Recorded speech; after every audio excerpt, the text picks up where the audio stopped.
దేవునికి స్తోత్రం. నాకు అత్యంత ప్రియులైన సత్యాన్వేషకులైన ఆంధ్రప్రదేశ్, తెలంగాణ 2 రాష్ట్రాల్లో, ఇతర దేశ విదేశాల్లో వ్యాపించున్న సత్యాన్వేషకులందరికీ, సత్య ప్రేమికులందరికీ, క్రీస్తు యేసు ప్రజలందరికీ క్రిస్మస్ శుభాకాంక్షలతో ఈ క్రిస్మస్ మాసంలో మీ ముందుకు మొదటిసారిగా వస్తున్నాను. ప్రియులారా, we have entered in to the Christmas month. Already మనం పీల్చే గాలిలో, మనం త్రాగే నీళ్లలో, మనం మాట్లాడుకునే మాటల్లో, మన ముఖాల్లో ఆ క్రిస్మస్ పండుగ ఉత్సాహం అనేది వద్దనుకున్నా సరే ప్రతిఫలిస్తోంది. Everyone is happy and excited with the Christmas joy in the air that we breath.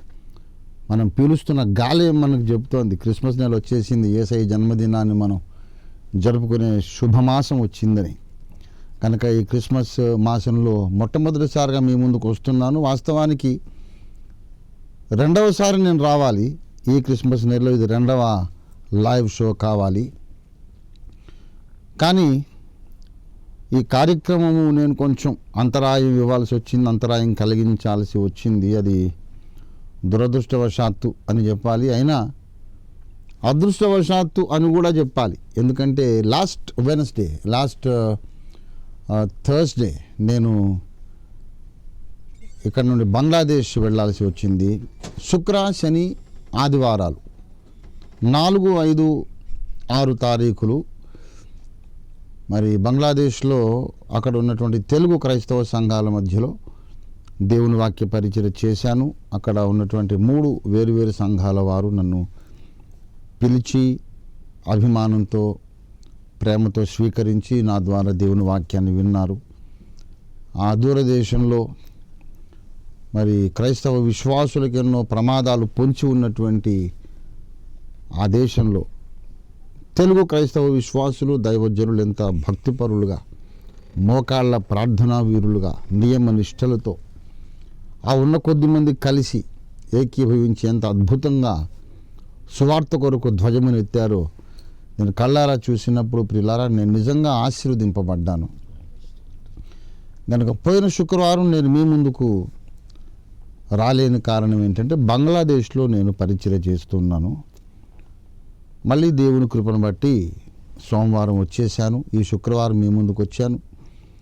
మరోసారి ఈ live question answer program, phone in program నడిపించడానికి, నిర్వహించడానికి మనకు అవకాశం కల్పించినటువంటి కల్వరీ టీవీ యాజమాన్యం వారికి, వారి యొక్క స్టాఫ్ అందరికీ కూడా, అలాగే ఈ కార్యక్రమాన్ని వీక్షిస్తున్నటువంటి 50 మంది తెలుగు క్రైస్తవ ప్రజలందరికీ కూడా క్రిస్మస్ శుభాకాంక్షలు. ఓఫీర్ మినిస్ట్రీస్ పక్షంగా మా సంస్థలో, మా పరిచర్యల్లో ఉన్నటువంటి విభిన్న విభాగాలు, వాటి యొక్క ప్రాంతీయ, జాతీయ నాయకులు, మా యొక్క అభిమానులు, పోషకులు, ప్రోత్సాహకులు అందరి పక్షంగా మీకందరికీ క్రిస్మస్ శుభాకాంక్షలు తెలియజేస్తున్నాను.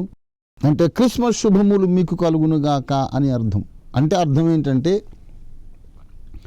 క్రిస్మస్ శుభాకాంక్షలు అని అందరం చెప్పుకుంటాం, కానీ క్రిస్మస్ శుభాకాంక్షలు మీకు కలుగునుగాక అంటే అర్థం ఏంటి? క్రిస్మస్ శుభములు మీకు కలగాలని నేను కాంక్షించడం అంటే అర్థం ఏంటి అంటే, ప్రథమ క్రిస్మస్ నాడు క్రిస్మస్ బాలకుడు, మరియమ్మ కుమారుడు, దేవుని జనితైక కుమారుడు, మనుష్య కుమారుడై కన్య మరియమ్మ గర్భం ద్వారా ఈ భూమి మీదకి వచ్చినప్పుడు ఆ దేవదేవుడు, ఆ ఏకైక దైవావతారుడు భూమి మీదకి ఎన్నెన్ని ఆశీర్వాదాలు మూటగట్టుకొని వచ్చాడో ఆ సకల దీవెనలు మీకు కలగాలనే కాంక్ష. ఆయన భూమి మీద ఏ కార్యాలు చేయాలని వచ్చాడో ఆ సకల కార్యాలు మీ జీవితంలో జరగాలని మా ఆశ అని అర్థం. కనుక ఆ ప్రథమ క్రిస్మస్ నాడు క్రిస్మస్ బాలకుడు తెచ్చిన దీవెనలన్నీ ఈ మాసంలో మీ మీద, మీ కుటుంబాల మీద, మీ సంఘాల మీద కుంభవర్షంగా కుమ్మరించబడాలని మనసా వాచ ఆశిస్తూ, ఆ దేవదేవుని ప్రార్థిస్తూ ఈనాటి కార్యక్రమంలోనికి ప్రవేశిస్తున్నాను. ప్రియ మిత్రులారా, నా సహ విద్యార్థులారా, అదేవిధంగా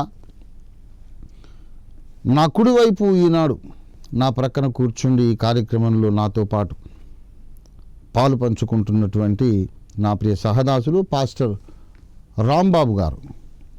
వారు సామర్లకోటలో ఉంటారు.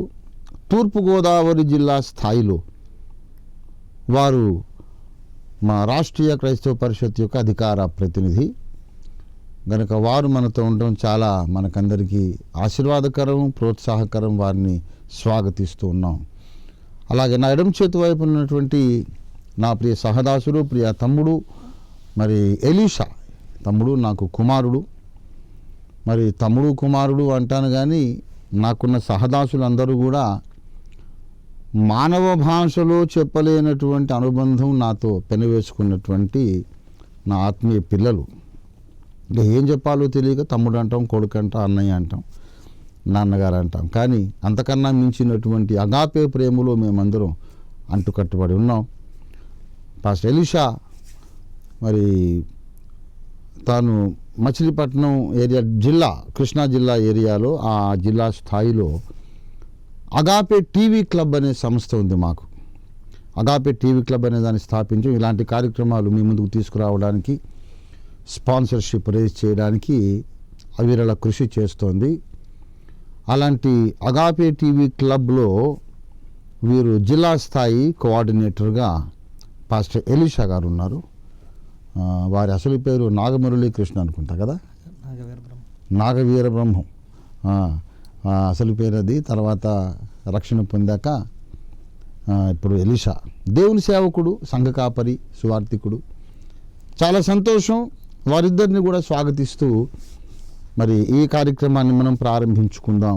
కొంచెం ఆలస్యంగానే ప్రారంభించాము. ముందు మీకు ఇంట్రొడక్టరీ ప్రొమో ఒకటి ఇచ్చాము. కాశీ బాలయ్య గారి పరిచర్య, వారికి మాకున్న కొన్ని అనుబంధాలు, కలిసి చేసినటువంటి సభలు, నేను పాడిన ఒక పాట మీరు విన్నారు, చూశారు. తర్వాత ఈ పరిచయం ప్రసంగం అంతా అయిపోయింది కనుక ఇప్పుడు నేను ప్రసంగం చేయడానికైతే నేను సిద్ధమే. కానీ మరి ఇప్పుడు సమయం అయిపోయింది కనుక మీరు ఎవరైనా ప్రశ్నను సంధించడానికి సిద్ధంగా ఉన్నట్లయితే వెరీ గుడ్. ఎవరో ప్రశ్న సంధిస్తున్నారు, విందాం. Yes please. ఎవరండి లైన్లో ఎవరున్నారు? దయచేసి చెప్పండి. అన్నా అన్నావు కనుక తమ్ముడు, ప్రైజ్ ది లార్డ్. చెప్పు, ఏంటి నాయనా నీ ప్రశ్న, సమస్య, సందేహం? ఏం లేదన్నా, నేను విజయనగరం జిల్లా పార్వతీపురం దగ్గర ఈశ్వర్ దానియేల్ వాళ్ళ అత్తవాళ్ళ ఊరు. మీరే మ్యారేజ్ చేశారు.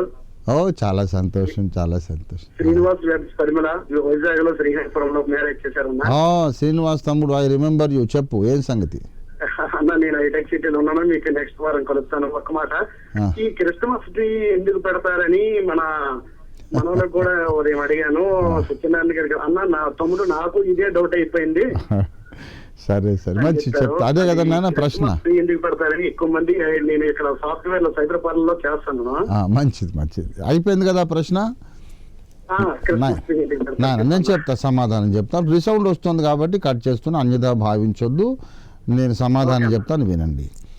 మంచిది. ప్రియ మిత్రులారా, సత్యాన్వేషకులారా, క్రిస్మస్ ట్రీ అనేది ఎందుకు పెడతారు అని తమ్ముడు శ్రీనివాస్ అడుగుతున్నాడు. మరి చాలా సంతోషం. నాకు ప్రియమైన తమ్ముడు, నేనే ఆయన పెళ్లి కూడా చేశాను, నాకు బాగా జ్ఞాపకం. చాలామందికి ఉన్నటువంటి ప్రశ్న, క్రిస్మస్ పండుగ రాగానే చాలా వరకు మెయిన్ లైన్ చర్చెస్లో కొన్ని ఇటీవల వచ్చినటువంటి ఫెలోషిప్ చర్చెస్ ఉన్నాయి, వారు కాక ముఖ్యంగా మరి పెంతెకోస్తు వారు, చర్చ్ ఆఫ్ క్రైస్ట్ వారు, బ్రదర్ అండ్ హెబ్రోన్ ఫెలోషిప్, ఇటువంటి కొన్ని ఫెలోషిప్స్ కాక ఇక మిగతా మెయిన్ లైన్ చర్చెస్లో ఉన్నటువంటి క్రైస్తవ విశ్వాసులు సుందరంగా త్రికోణాకారంలో ఒక చక్కనైనటువంటి ట్రీని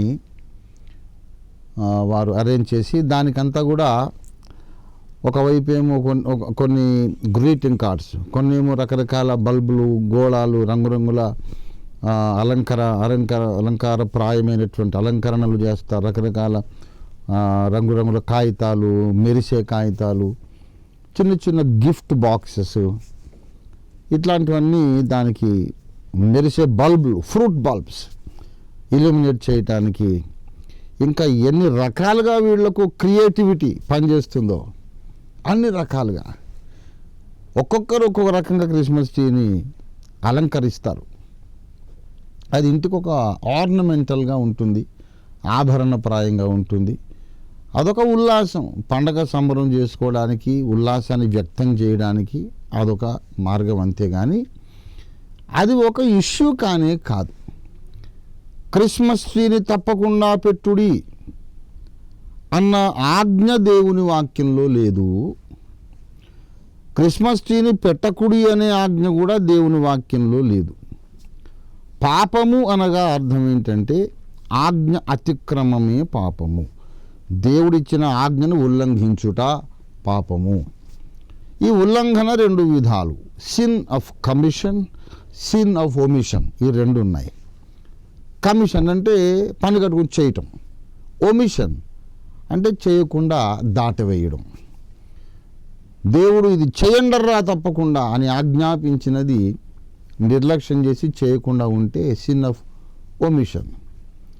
ఇది చేయకండి అని దేవుడు ఖండితంగా ఆజ్ఞాపించిన దాన్ని పనిగట్టుకుని చేస్తే సిన్ ఆఫ్ కమిషన్. అసలు ఆజ్ఞ లేనప్పుడు తప్పా ఒప్ప అనే మీమాంస అనవసరం.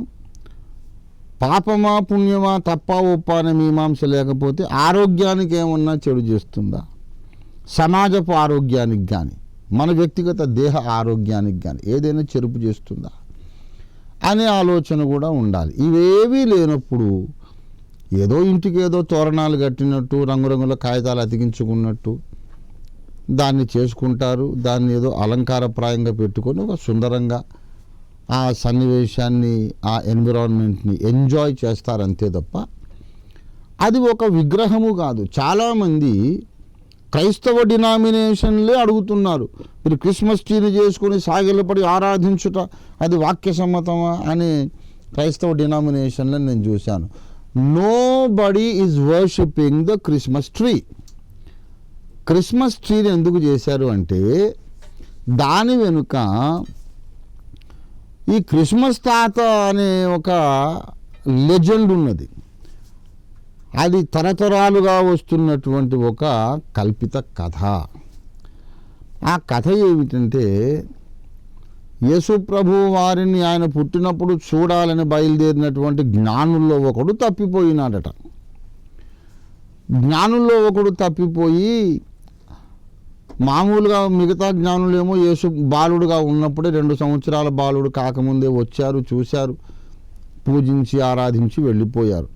ఈ దారి తప్పిన జ్ఞాని ఎక్కడెక్కడో తిరిగి ఓ 30 ఏళ్ళు అయ్యాక వచ్చేసరికి అవును యేసు అని ఆయన ఇక్కడ పుట్టాడు, ఆయన పెద్దోడయ్యాడు, ఇప్పుడు యెరూషలేములో ఉన్నాడు అంటే అక్కడి దాకా వెళ్ళాడు. బెత్లెహేముకి వెళ్ళాడు, యెరూషలేముకి వెళ్ళాడు. వెళ్ళేసరికి శాంటా క్లాజ్ ఆయన పేరు. ఆ శాంటా క్లాజ్ అనే జ్ఞాని వెళ్ళేసరికి కల్వరి కొండ మీద యేసు వ్రేలాడుతున్నాడట.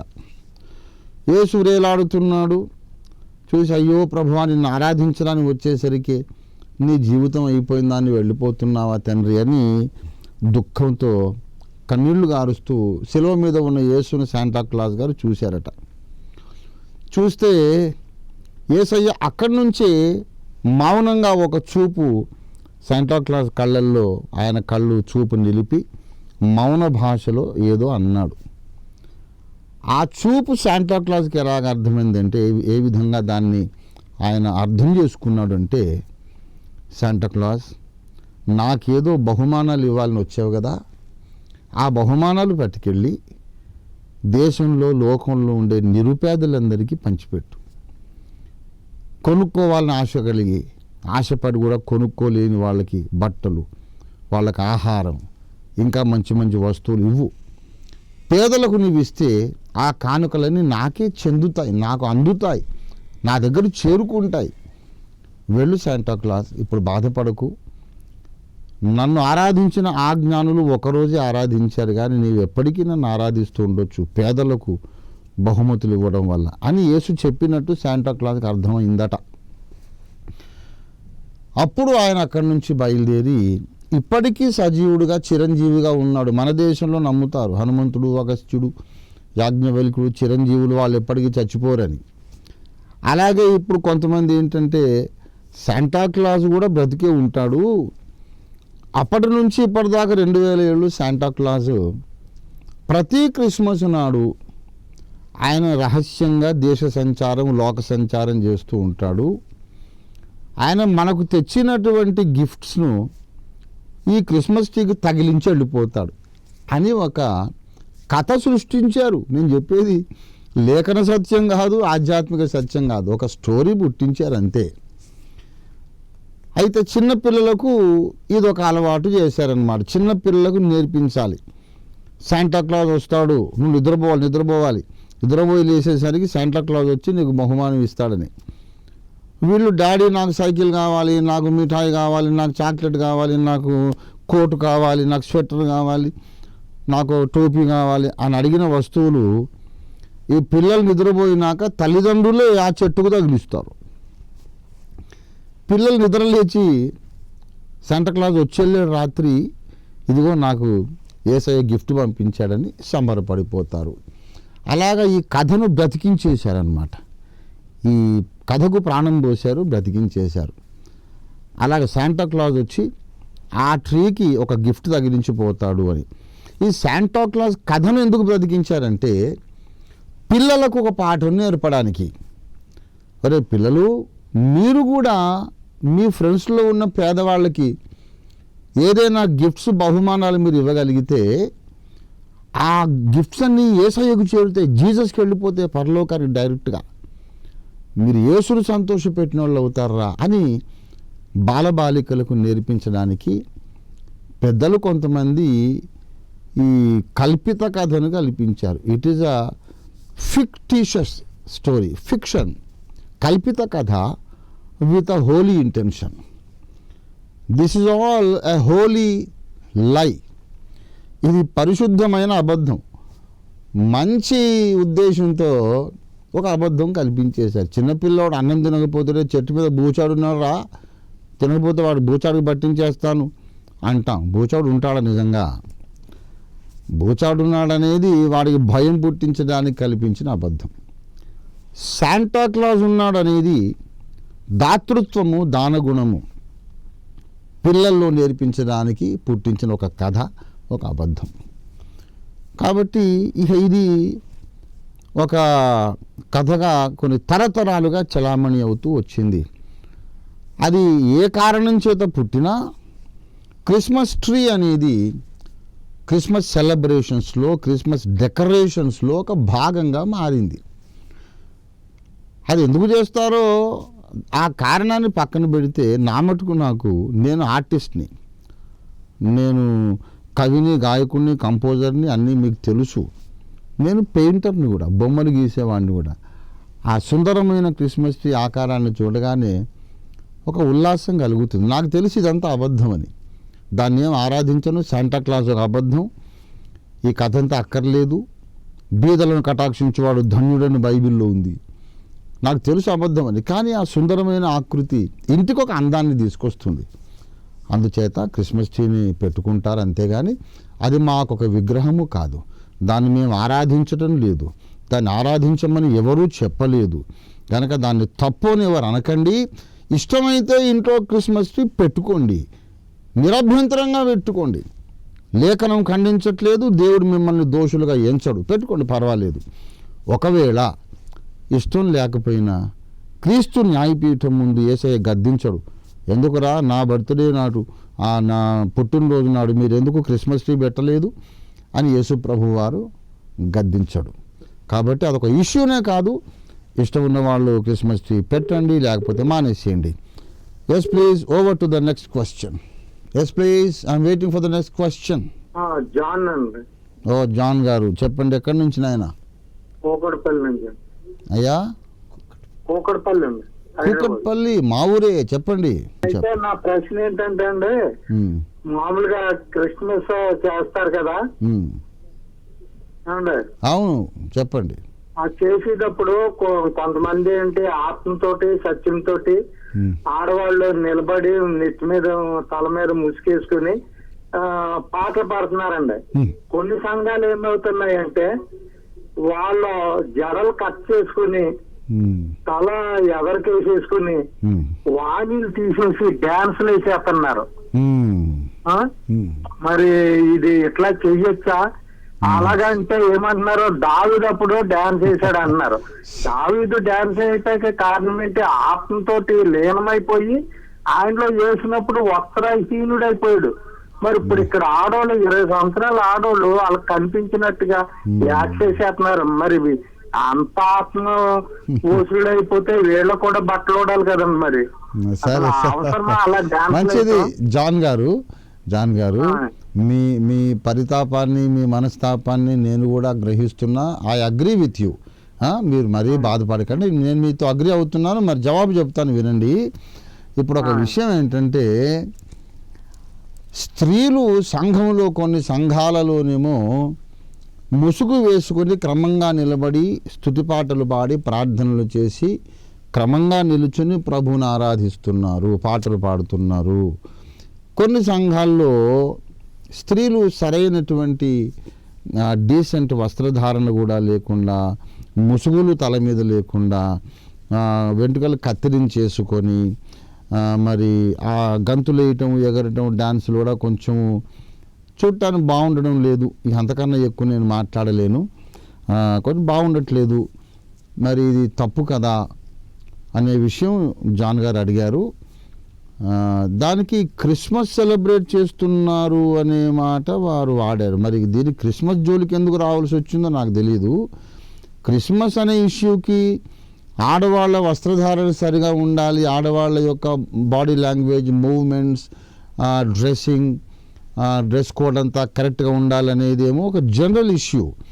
అది క్రిస్మస్ కానీ, ఈస్టర్ పండుగ కానీ, గుడ్ ఫ్రైడే కానీ, లేకపోతే గృహకూటము కానీ, ఆదివారపు ఆరాధన కానీ, ఇంకా ఏ ఇతర విధమైనటువంటి బహిరంగ సభ కానీ, సువార్త కూటం కానీ, ఉద్యమ కూటం కానీ, బైబిల్ స్టడీ కానీ, ఏ విధమైనటువంటి సమాజం కూటమైనా సరే, అక్కడ క్రిస్మస్ అనేదే కాదు, any gathering of Christian believers, ఏదైనా పరిశుద్ధ సమాజ కూటం జరిగినప్పుడు ఆడవాళ్ళు మాత్రం క్రమంగా ఉండాలి. అది దేవుడు ఆజ్ఞాపించినటువంటి విషయం. దావీదు నాట్యం ఆడాడు, వస్త్రహీనుడైపోయినాడు అని అంటున్నారు. వస్త్రహీనుడు అంటే మొత్తం నగ్నత్వం కనపడేటట్టు కాదు, కొంచెం రాజవస్త్రాలు తొలగిపోయినాయి అంతే తప్ప మొత్తం అంతా ఎందుకు లోవుడిపైన ఉంటాయిగా. మరి అందుచేత అలాగా అంతగా ఏమి నగ్నంగా ఏం లేడు దావీదైనా. కొంచెం బట్టలు తొలగిపోతే మహారాజు అయిన నీవు పై వస్త్రం పోయి ఎంత ఘనంగా కనపడ్డావు అన్నట్టు మీకాలు గేలి చేసింది. గేలి చేసినందుకు ఆమె మరణమగు వరకు పిల్లల్ని కనకుండా దేవుడు శపించాడు. సరే, ఏది ఏమైనా దావీదు నాట్యం ఆడాడు గనుక మేము ఇప్పుడు ఒళ్ళు మరచి మేము అసభ్యంగానైనా సరే గంతులేసి దావీదును అడ్డు పెట్టుకొని సమర్థించుకుంటామనేది క్రమం కాదు. పరిశుద్ధుల సంఘముల అన్నిటిలో దేవుడు సమాధానమునకే కర్త కానీ అల్లరికి కర్త కాడని ఉంది. దావీదు నాట్యం ఆడాడు. నాట్యం ఆడడంలో కూడా ఒక క్రమం ఉండాలి. మరీ ఇలాగా స్త్రీలు తమ శరీరాన్ని ఎక్స్పోజ్ చేసేటట్లుగా అలా ఉండటం చాలా తప్పు, చాలా అభ్యంతరకరం. న్యాయపీఠం ముందు అటువంటి స్త్రీలు, వాళ్ళని ప్రోత్సహించిన నాయకులు, పాస్టర్లు, తల్లిదండ్రులు ఘోరంగా దేవునికి లెక్క చెప్పుకోవాల్సి వస్తుంది. జాగ్రత్త, నేను చెబుతున్నాను, దేవుని సేవకునిగా చెబుతున్నాను. మిగతా ఇష్యూస్ అన్నీ పక్కన పెట్టండి. అది క్రిస్మసా లేకపోతే గుడ్ ఫ్రైడేనా, ఆదివారం ఆరాధన అనేది మనకు అక్కర్లేదు. కానీ స్త్రీలు ఎప్పుడైనా సరే తమ శరీరాన్ని కరెక్ట్గా కప్పుకోవాలి. వయసు వచ్చిన ఆడపిల్లలు తమ శరీరము వంపు సొంపులు కనిపించేటట్టుగా వారు ప్రయాణాలు చేయకూడదు, డ్రెస్సింగ్ చేసుకోకూడదు. వయసు వచ్చిన ఆడపిల్లలు ఛాతీల మీద ఏదో క్యాప్షన్స్ ప్రింట్ చేసిన టీషర్ట్స్ వేసుకోకండి. దయచేసి అర్థం చేసుకోండి ఏం చెబుతున్నాను. ఊళ్ళో ఉన్న ఆకతాయి కుర్రవాళ్ళందరూ కూడా మీ గుండెల మీద రాసున్నటువంటి క్యాప్షన్స్ చదివినంతసేపు మీ శరీరంలోని భాగాలను, ఆ స్ట్రక్చర్ను, అమరికను, ఎత్తుపల్లాలను గమనిస్తూ ఉంటాడు. ఎంత సిగ్గుకరమైన విషయం. ఏ ఆడపిల్ల అయినా, పరువు ఉన్న ఆడపిల్ల తన వంపు సొంపుల్ని పరాయి మగవాడు అలాగే దీక్షగా చూస్తుంటే హర్షిస్తుందా? ఏ ఆడపిల్లకైనా సిగ్గేయదు? ఎందుకు తల్లిదండ్రులు అలాగ పైన రాసున్నటువంటి టీషర్ట్స్ కొనిస్తున్నారు తమ ఆడపిల్లలకి? 25 ఏళ్ళు 20 ఏళ్ళు వచ్చినటువంటి యవనస్తురాళ్ళు, పరిపూర్ణంగా ఎదిగినటువంటి శరీరాకృతి కలిగినటువంటి స్త్రీలు ఆ పైన రాసి ఉన్నటువంటి టీషర్ట్స్ వేసుకుంటారు. అవంతా ఊళ్ళో వాళ్ళు చదివినంతసేపు మీ శరీరాన్ని వంపు సొంపుల్ని గమనించమనేనా మీ ఉద్దేశం? అంటే అంత దూరం మేము ఆలోచించలేదండి అంటారేమో. ఇంతకుముందు ఆలోచించకపోతే ఇప్పుడు అద్దంకి రంజిత్ తోఫీర్ చెప్పాడు, ఇప్పుడు ఆలోచించండి. Begin to think now how you dress. This is highly objectionable. దేవుని సంఘంలో, పరిశుద్ధుల సంఘ సమాజ కూటాల్లో స్త్రీలు ఒళ్ళు కప్పుకోండి, జాగ్రత్త. అసలు ఊళ్ళోనే కాదు, సంఘాల్లోనే కాదు, ఊళ్ళో కూడా.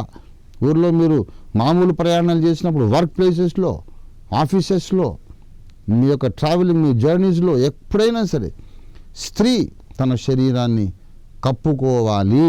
ఇంతకుముందు కూడా చెప్పాను. ఈ విషయంలో నేను ఇస్లాంతో 100% ఏకీభవిస్తున్నా. స్త్రీలు తమ శరీరాన్ని కప్పుకుంటే స్త్రీల మీద జరిగే అత్యాచారాలు సగానికి సగం తగ్గిపోతాయి. ఎంత కప్పుకున్నా మృగాల లాంటి మగాళ్ళు ఉన్నారు, లేకపోలేదు. మగాళ్ళందరూ ఏం పునీతులని నేను చెప్పట్లేదు. మగాళ్ళలో మానవ రూపంలో ఉన్న జంతువులు ఉన్నారు. పసిపిల్లల మీద, 5 ఏళ్ళ 6 ఏళ్ళ పసికందుల మీద అత్యాచారం చేసే దౌర్భాగ్యులు ఉన్నారు. అట్లాంటి వాడు ఎక్స్ట్రాడినరీ కేసెస్, అది వేరు. కానీ కాస్తో కూస్తో మంచోడిని కూడా శోధించేటట్టు, కాస్తో కూస్తో పాపభీతి కలిగిన వాడికి కూడా ఆమెకి అభ్యంతరం లేకపోతే నాకెందుకు అని పాపభీతిని నశించేటట్లు ఆడవాళ్ళు చేయకండి. 50% ఆడవాళ్ళది కూడా బాధ్యత ఉంది. మగవాళ్ళు జాగ్రత్త. నీ భార్య కానప్పుడు కన్నేసి చూడకూడదు పరస్త్రీని. మగవాళ్ళు జాగ్రత్త. అదే విషయంలో ఆడవాళ్ళు జాగ్రత్త. మగవాడు మీ శరీరపు వంపు సంపుల మీద కన్ను వేసేటట్టుగా మీరు లుక్ ఎట్ మీ అని అట్రాక్ట్ చేసేటట్టుగా మీరు డ్రెస్ చేసుకోవద్దు. అందులో ఆరాధన చేసేటప్పుడు ఇంకా జాగ్రత్త. స్త్రీ తప్పకుండా తల మీద ముసుగు వేసుకోవాలి. తల మీద ముసుగు లేకుండా ప్రార్థన చేసినా, ప్రవచించినా అది దోషము, అది నేరమని పౌలు భక్తుడు మొదలు కొరింథీ 11వ అధ్యాయంలో రాశాడు. మళ్ళీ మనం చదవనక్కర్లేదు. ఎన్నోసార్లు నేను చెప్పినటువంటి విషయం ఇది. కాబట్టి బ్రదర్ చెప్పినటువంటి మాట చాలా సత్యం. అది సంఘాల్లో ఆరాధించండి. డాన్స్ అంటే ఒక స్టెప్ అటు ఒక స్టెప్ ఇటు. డాన్స్ అంటే ఏంటో తెలుసా? రిథం ప్రకారం చప్పట్లు కొడతాం. పాదాలతో కూడా చప్పట్లు కొట్టడం అన్నమాట డాన్స్ అంటే. ఒక రిథం ప్రకారం చప్పట్లు కొడతాం. అదే రిథం కాళ్ళతో నేల మీద వేయటం. అంతవరకు ఉండాలి నీ డాన్సు. అంతకుమించి టూ మచ్గా వాళ్ళంతా కనిపించేటట్లు గంతులు వేయటం అనేది చాలా ఆబ్జెక్షనబుల్. దేవుడు ఒప్పుకోడు. ఇది దేవుని వాక్కు. Yes please. హలో బ్రదర్ చెప్పండి. Wish you happy Christmas. చెప్పండి, ఏంటి మీ ప్రశ్న? సార్ కాకినాడ నుంచి సార్. బ్రదర్ మీ పేరేమిటి? Very good. కెనడా నుండి దాస్ బాబు గారు చెబుతున్నారు. ఏంటండి మీ ప్రశ్న, మీ సందేహం? సామెతల గ్రంథం సార్. సామెతల గ్రంథం 19వ అధ్యాయం 17. నా పేరు దాసు అండి. అదే దాసుబాబు గారు కాకినాడ. చెప్పండి. సామెతలు 19వ అధ్యాయమా? 17వ అధ్యాయం సార్, 19వ వచనం సార్. మనకి అర్థం కాదు. కలహప్రియుడు దుర్మార్గ ప్రియుడు, తన వాకిళ్ళు ఎత్తు చేయువాడు నాశనము వెదుకువాడు. అంతే కదా? అర్థం చెబుతాను దాసుబాబు గారు. Thank you for raising a good question. Kakinada నుండి దాసుబాబు గారని మన ప్రియ సహోదరులు సామెతల గ్రంథం 17, 19వ వచనానికి అర్థం ఏమిటి, భావం ఏమిటి అని అడుగుతున్నారు. పిల్లారా, ఇక్కడ 2 విషయాలు చెప్పబడినాయి. 2 వేరు సత్యాలు ఒకే వచనంలో పరిశుద్ధాత్మదేవుడు జ్ఞాని అయిన సొలొమోను చేత వ్రాయించాడు. ఒకటేంటంటే కలహప్రియుడు దుర్మార్గ ప్రియుడు. కలహప్రియుడు ఈజ్ ఈక్వల్ టు దుర్మార్గ ప్రియుడు. కలహమును ప్రేమించువాడు కలహప్రియుడు, దుర్మార్గమును ప్రేమించువాడు. ఈ 2 ఒకటే అని. ఇప్పుడు దుర్మార్గుడు అంటే ఎవరినంటాం మనము? నైతిక విలువలు లేకుండా మనస్సాక్షిని చంపుకొని ఎదుటి వాళ్లకు నష్టం చేస్తూ, సమాజానికి హాని కలిగిస్తూ, దేవుని భయము లేకుండా తనకు తాను కూడా హాని చేసుకుంటూ, దేవుని వాక్యాన్ని ఉల్లంఘిస్తూ అడ్డగోలుగా బ్రతికేటటువంటి ఒక పశు ప్రవృత్తి కలిగిన వాడిని దుర్మార్గుడు అంటాం. ఒకడు నలుగురిని ఊచకోత కోశాడు, దుర్మార్గుడు అంటాం. ఒక 60 ఏళ్ల ముసలివాడు 6 ఏళ్ల పాప మీద అత్యాచారం చేశాడు, దుర్మార్గుడు అంటాం. ఒకడు ఆస్తి కోసం కన్న తండ్రిని చంపేశాడు, దుర్మార్గుడు అంటాం. ఒక స్త్రీ అక్రమ సంబంధం పెట్టుకొని భర్తను ప్రియుడితో ఏకీభవించి భర్తను చంపి పాతేసింది, దుర్మార్గురాలు అంటాం. ఇటువంటి దుర్మార్గపు పనులు, సన్మార్గమునకు వ్యతిరేక పదం దుర్మార్గం. మంచి మార్గము సన్మార్గం, దానికి వ్యతిరేకం చెడ్డ మార్గం, దుర్మార్గం. నైతిక విలువలు లేకుండా చట్ట విరుద్ధంగా, పుణ్య గ్రంథములన్నీ చెప్పిన నీతి సూత్రాలకు విరుద్ధంగా, నైతిక విలువలకు విరుద్ధంగా చెడ్డ పనులు చేసే దౌర్భాగ్యులు కొందరు ఉంటారు. వాళ్ళు దుర్మార్గులు. వాడికి అందులో ఆనందం. ఆడవాళ్ళని వేధించి వీళ్ళు నవ్వుకుంటారు, ఎంజాయ్ చేస్తారు, చాలా సంతోషపడతారు. అమ్మాయిలు నేర్పిస్తారు, అమ్మాయిలు పబ్లిక్గా అవమానం పాలు చేస్తారు. అమ్మాయి పాపం కుమ్మిలు ఏడుస్తుంటే వీళ్ళు నవ్వుతారు. రాక్షస ప్రవృత్తి అన్నమాట. అయితే ఈ దుర్మార్గమును ప్రేమించువారు కొందరు ఉన్నారు. ఏ క్రైస్తవుడైనా అట్లాంటి దుర్మార్గాలను ప్రేమిస్తారా? క్రైస్తవులలో దుర్మార్గ ప్రియులు ఉంటారా? మీరు చెప్పండి. ఆడవాళ్ళని వేధిద్దాంరా, ఆ పిల్ల ఏడుస్తే మనం సంతోషపడదాం, తల్లిదండ్రి అని లేదురా, మనకి ఎవరు అడ్డం వస్తే వాళ్ళని చంపేద్దాం అని మాట్లాడుకునేవాడిని అసలు క్రైస్తవుడు అనొచ్చా? ఏదో పేరుకు క్రైస్తవులుగా ఉండి అట్లాంటి చండాలపు స్వభావం ఉంటే ఉండొచ్చు, కానీ మారు మనసు పొంది, నీటి బాప్తిస్మం పొంది, నూతన జన్మ పొంది, పరిశుద్ధాత్మ అభిషేకం పొందిన క్రైస్తవుల్లో దుర్మార్గ ప్రియులు ఉంటారా? మీరు చెప్పండి. ఉండనే ఉండరు కదూ. కానీ ఈ దుర్మార్గ ప్రియులు ఎటువంటి వాళ్ళు? కలహ ప్రియులు అటువంటి వాళ్ళే అంటుంది. అంటే కలహమును ప్రేమించుట కూడా ఈ దుర్మార్గమును ప్రేమించుటతో సమానం. అది మొదటి పాఠం. అర్థమైంది అనుకుంటాను. కొంతమందికి కలహం అంటే ఇష్టం. వ్యభిచారం చేయరు, ఈవ్ టీజింగ్ చేయరు, జారత్వము చేయరు, త్రాగరు, ఇంకే దుర్మార్గపు పనులు ఏమీ చేయరు. కానీ కొందరు క్రైస్తవులు మాటకు ముందు కయ్యానికి కాలు దూగుతారు అన్నమాట. ఏ చిన్న మాట తేడా వచ్చినా సరే, ఏంట్రా నువ్వు అనేది, ఎవరనుకున్నావు ఏంటనుకున్నావు, తొడగొట్టి సవాల్ చేసి రోషగాడి మాటలు మాట్లాడతారు. అందులో స్త్రీలు కూడా ఉన్నారండి. కలహప్రియురాళ్ళైనటువంటి స్త్రీలు ఉన్నారు, గయ్యాళి గంపలు ఉన్నారు. నాకు తెలుసు. ఆరాధన కూటాలకు వెళ్ళి గుళ్ళు అన్య భాషలు మాట్లాడేవాళ్ళు, అన్య భాషలు నమ్మని సంఘాలలో కూడా చాలా పవిత్రంగా ముసుగేసుకొని చక్కగా ఆరాధించుకొని ఇంటికి వచ్చాక భర్తను బూతులు తిట్టిన స్త్రీలను నేను చూశాను, భర్తను చేయలేపి కొట్టిన స్త్రీలను నేను చూశాను. ప్రసంగాలు చేస్తుంది అమ్మగారు, భర్తను ఏరా అంటుంది, ఇంకా దౌర్భాగ్యంగా, ఇంకా అవమానకరంగా మాట్లాడుతుంది. పబ్లిక్ మీడియాలో మాట్లాడుతున్నాను, వాళ్ళు ఇలాంటి మాటలు తిట్టారని నేను ఇక్కడ చెప్పకూడదు, తప్పు. మీరు ఊహించుకోండి. ఇక మీరు ఊహించగలిగిన ఏ నీచమైన మాట అయినా అమ్మగారు కూడా మాట్లాడిన సందర్భాలు ఉన్నాయి. అంటే ఒక అమ్మగారి గురించి కాదు, నా విస్తారమైన 35 సంవత్సరాల అనుభవంలో ఇట్లాంటి అమ్మగారులను కొంతమందిని చూశాను నేను. మా సంఘానికి ఒకప్పుడు వచ్చిన కుటుంబాలు, ఇతర సహవాసాల్లోని కుటుంబాలు స్నేహపూర్వకంగా ఉండేవాళ్ళు. చాలా భక్తిపరురాలు, భర్తను కొడుతుంది, భర్తను ఏరా అంటుంది, అవమానిస్తుంది. అలాగే భర్తనే అంతగా వేధించుకుని సాధించుకుని తినే ఈ మహాసాధ్వీమణి తోడుకోడలను బతకనిస్తుందా చెప్పండి? ఆడపడుచులు బతకనిస్తుందా? భర్త అంటే స్త్రీ భయపడాలి, లోబడి ఉండాలి, వాడితో తనకు అవసరం ఉంది. అట్లాంటి మగవాణ్ణి, తన శిరస్సు తనకు రాజు, దేవుడు అపాయింట్ చేసిన అధికారి, అటువంటి వాణ్ణి కడుపులో గుద్దేటటువంటి ఈ మహానుభావురాలు తోడుకోడళ్లను, ఆడపడుచులను, అత్తమామల్ని ఏమైనా లక్ష్యం చేస్తుందా చెప్పండి? అటువంటి స్త్రీలను నేను చూశాను. కలహం అంటే ఇష్టం. మన భారతీయ పురాణాల్లో ఒక అతను ఉన్నాడు, కలహభోజనుడు. విశ్వ కళ్యాణం కొరకు, లోక కళ్యాణం కొరకు తంపిలు పెడుతూ ఉంటాడు ఆయన, కలహభోజనుడు. అట్లా పురాణాల్లో ఒకడు ఉన్నాడు కలహభోజనుడు, ఇంకెవ్వరూ లేరు.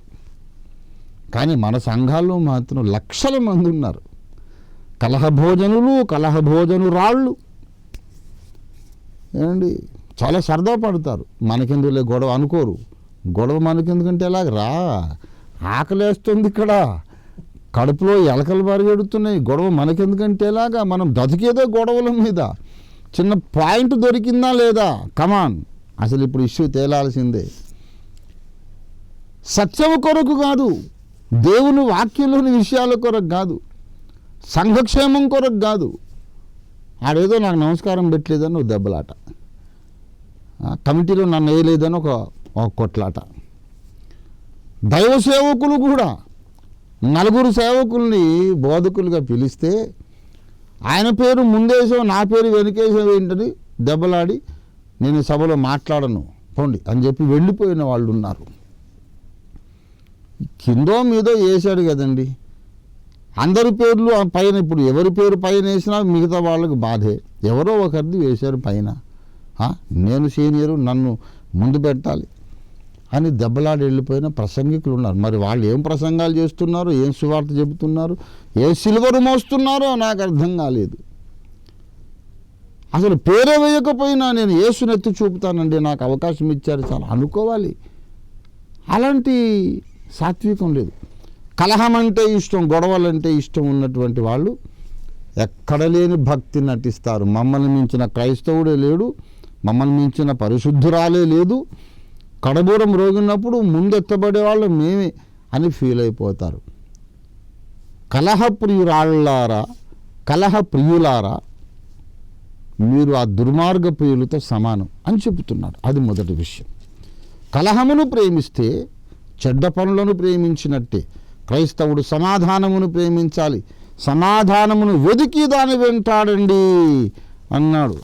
దయచేసి మీరు హెబ్రీ పత్రిక 12వ అధ్యాయము 14వ వచనం, అందరితో సమాధానమును పరిశుద్ధతయు కలిగి ఉండటానికి ప్రయత్నించండి. సమాధానం కలిగి ఉంటానికి ప్రయత్నం చేయాలి. కలహము అనేది మంచిది కాదు. ఇది మొదటి విషయం. ఇక రెండవ విషయము, తన వాకిన్లు ఎత్తు చెయ్యువాడు నాశనము వెదుకువాడు. అంటే అర్థం ఏంటంటే, తన వాకిన్లను పెంచుకొనుట ప్రక్కవాడి భూమిని ఆక్రమించుకోవడానికి తొలిమిట్టు. వాకిల్ని ఇలా పెంచుతాడు, తర్వాత ఇటు పెంచుతాడు, ఇటు పెంచి ఒక అడుగు భాగం పక్కవాడి భూమి వీడిదైపోతుంది. వాడు అమాయకుడు అనుకోండి, గమనించుకోడు, ఏదో మంచిది అయ్యగారు బాగా కట్టుకుంటున్నా, అన్నయ్య ఏంటి అరుగు బాగా చేసుకుంటున్నావా అంటాడు. తర్వాత ఎప్పుడో కొలతల్లో తెలుస్తుంది నాదో గజం భూమి అందులోకి వెళ్ళిపోయిందని. ఇలాగ అన్యాయంగా ఆస్తులు పెంచుకునేవాళ్ళు వీళ్ళిద్దరూ కూడా దేవునికి ఇష్టలు కారు. ఈ అన్యాయంగా ఆస్తులు పెంచుకొని పక్కవాడిని మోసం చేసి మాయ చేసి వాడు ఆస్తి కలుపుకునేవాడు నాశనమును వెదుకువాడు అన్నాడు. కనుక క్రైస్తవుడికి ఈ రెండు లక్షణాలు ఉండొద్దు అనేది ఈ సామెతల గ్రంథం 17-19 వచనం చెబుతున్న పాఠం విషయం మీరు గ్రహించారని భావిస్తున్నాను. దేవుడు మిమ్మల్ని దీవించునుగాక. నా over to the next question please. Yes please. చెప్పండి, ఎవరండి, ఎవరున్నారు లైన్లో? అయ్యగారు అంటున్నాను. అయ్యగారు నా పేరు పౌల్ అండి. పౌల్ గారు ఎక్కడి నుంచి అండి? అయ్యా నడుకుందండి, నేను మీ శిష్యుడిని. చిన్న వయసు అండి అయ్యగారు, కుమారుడు వయసు 30 సంవత్సరాలు. చాలా సంతోషం నాయన. నడుకుడి నుండి బ్రదర్ పౌలు, చెప్పండి నాయన. నాకు కొన్ని ప్రశ్నలు ఉంటాయి అయ్యగారు. కొన్ని ప్రశ్నలే? మీరు కొన్ని ప్రశ్నలు అంటే ఈ 2 గంటలు మీకే సరిపోద్ది. నేను చెప్పండి, ఒక ప్రశ్న అయితే ముందు అడగండి. తర్వాతనే చెప్పండి. నా ప్రశ్న ఏంటంటే, అబ్రహాము పరదేశంలో ధనవంతుడు లాజరు దగ్గర మోషేయు ప్రవక్తలు ఉన్నారని ఎలా చెప్పగలిగాడు? అతనికి ఎలా కనపడ్డారు? ఒకటి ప్రశ్న. Very good.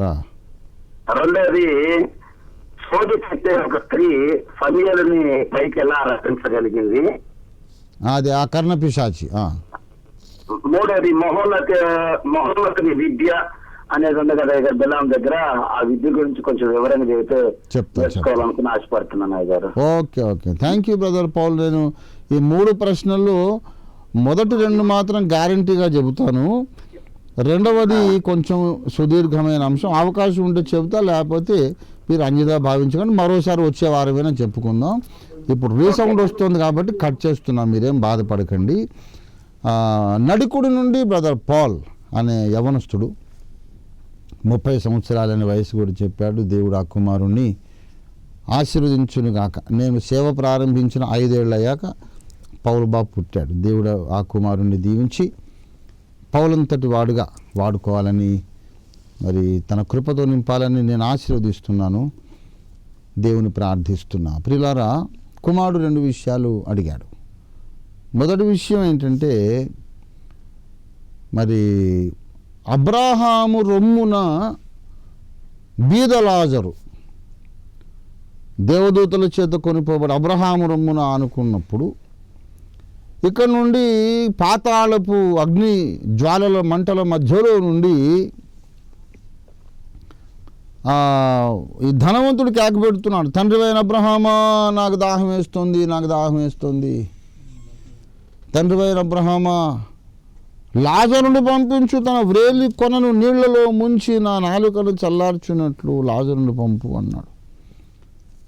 అప్పుడు ఆ లూకాసు వార్త 16:19 నుండి క్రిందికి ఉన్నటువంటి చివరి వరకు వచ్చిన భాగము, అప్పుడు అబ్రహాం అన్నాడు, నీకును మాకును మధ్య గొప్ప అగాధం ఉన్నది, లాజరును పంపడం వీల్లేదు, పంపడానికి కుదరదు. కుమారుడా, నీ జీవితకాలమందు నీకు ఇష్టం వచ్చినట్టు సుఖం అనుభవించితివి, అట్లే లాజరు కష్టం అనుభవించను, బాధ అనుభవించను అని తెలుసుకో, గుర్తు చేసుకో. ఎప్పుడైతే లాజరు నెమ్మది పొందుతున్నాడు, నువ్వు కష్టపడుతున్నావు. మీకు మాకు మధ్య అటు నుంచి ఇటు రాగోరు వారు రాజాలకుండా, ఇటు నుంచి అటు వెళ్ళగోరేవాళ్ళు వెళ్ళజాలకుండా అగాధం ఉన్నది అని చెప్పాడు. అప్పుడు ఈ ధనవంతుడు గ్రహించాడు, ఇక నా ఫేట్, నా గతి ఇంతే, నిత్య భవితవ్యం ఇంతే, డిసైడ్ అయిపోయింది, అమలు జరుగుతుంది, దీన్ని ఎవరు మార్చలేరు అని అర్థం చేసుకొని, నాకు ఇంకా 5 తమ్ముళ్ళు ఉన్నారు, సహోదరులు ఉన్నారు, వాళ్ళైనా కనీసం ఈ వేదనాకరమైన స్థలానికి రాకుండా వాళ్లకు బుద్ధి చెప్పడానికి లాజరుని అక్కడికైనా పంపు అన్నాడు. అప్పుడు అన్న మాటను గురించి ఇప్పుడు పౌలు బాబు ప్రశ్నిస్తున్నాడు. ఏంటంటే, అబ్రహాం అన్నాడు, వారి దగ్గర మోషేయు ప్రవక్తలు ఉన్నారు, వారి మాట వినవలను, లాజరు వెళ్ళడు అక్కడికి. దానికి మళ్ళీ ఆయన లాజిక్ మాట్లాడుతున్నాడు. ఎవరు ఈ ధనవంతుడు? మోషేయు ప్రవక్తలు కాదు, వాళ్ళ కళ్ళ ముందే బ్రతుకుతూ ఉండి వాళ్ళ కళ్ళ ముందే చచ్చిపోయినవాడు, మళ్ళీ వాళ్ళ కళ్ళ ముందు చచ్చినవాడు మళ్ళీ లేచి, నేను మృతులలోకానికి వెళ్ళి వచ్చాను, అక్కడ దారుణమైన పరిస్థితి ఉన్నది, మీరందరూ మారు మనసు పొందండి అంటే, చచ్చిపోయి లేచిన వాడు చెప్పినప్పుడు ఎవరైనా వింటారు కదా. అంటే అబ్రహాం ఒప్పుకోలేదు. ప్రవక్తల మాట వినని వాళ్ళు మృతుడై సజీవుడైన వాడు చెప్పినా సరే వినరు అన్నాడు. అంతటితో ఆ కథ పరిసమాప్తమైంది. ఇంతకు అబ్రహాము ఎలా చెప్పాడు? మోషేయు ప్రవక్తలు ఉన్నారనే మాట అబ్రహాం ఎలా వాడాడు? మోషే అబ్రహాముకు తెలుసా? అది పౌలు ప్రశ్న. అబ్రహాము చచ్చిపోయాక 500 ఏళ్ళకి కదా మోషే పుట్టాడు. మరి మోషే పేరు అబ్రహాముకు తెలుసా? ఎలా తెలుసు? ప్రవక్తలందరూ తెలుసా? అబ్రహాం ఏమో BC 2000 ఏళ్ళ నాడు పుట్టాడు, మరణించాడు, పరదేశికి వెళ్ళిపోయాడు. ఆ తర్వాతనే ప్రవక్తలందరూ వచ్చారు, 100 ఏళ్ళు 1000 ఏళ్ళు తర్వాత. ఈ మోషే ప్రవక్తల సంగతి అబ్రహాముకి ఎలా తెలుసు? ఇది టెక్నికల్ క్వశ్చన్, కొంచెం అర్థం చేసుకోవాలి. మొట్టమొదటి విషయం, భూమి మీద జరుగుతున్నటువంటి కార్యములన్నిటికీ పరదైసులోనికి సమాచారము, దేవుని కార్యక్రమాలు ఇక్కడ ఏమేమి జరుగుతున్నాయో ఆ కార్యక్రమాలన్నిటి సమాచారం భక్తులు విశ్రమించే ఆ పరదైసులోనికి చేరవేయటానికి ఒక రేడియో లాంటి సమాచార వ్యవస్థ ఉన్నది. పరదైసులో ఉన్నోళ్ళు ఎవరు స్పృహ లేకుండా జ్ఞానము ఆలోచన లేకుండా లేరు. వారు విశ్రాంతి పొందుతున్నారు. విశ్రాంతి అనే మాట అర్థం చేసుకోవాలి. ఒకడు ఐసీయూలో ఉన్నాడు, కోమాలో ఉంటే వాడు విశ్రాంతి పొందుతున్నాడు అనవు. కోమాలో ఉంటే విశ్రాంతి కాదు, అది రోగము, అది వ్యాధి, అది శోచనీయము, అది దుఃఖకరం. మెలకువ ఉంది, స్పృహ ఉంది, చేతనావస్థ ఉంది, అయినా సరే ఏ భారము లేక ఏ అలసట లేక విశ్రాంతిని ఎంజాయ్ చేయటం, ఆ స్థితి ఉన్నది పరదేశంలో ఉండే భక్తులకు. కాబట్టి అక్కడ ఉన్నటువంటి భక్తులందరికీ దేవుని స్తుతించి దేవుని చూడగలిగే అనుభవం ఉంది. అక్కడ యేసుప్రభు వారు ఉన్నారు.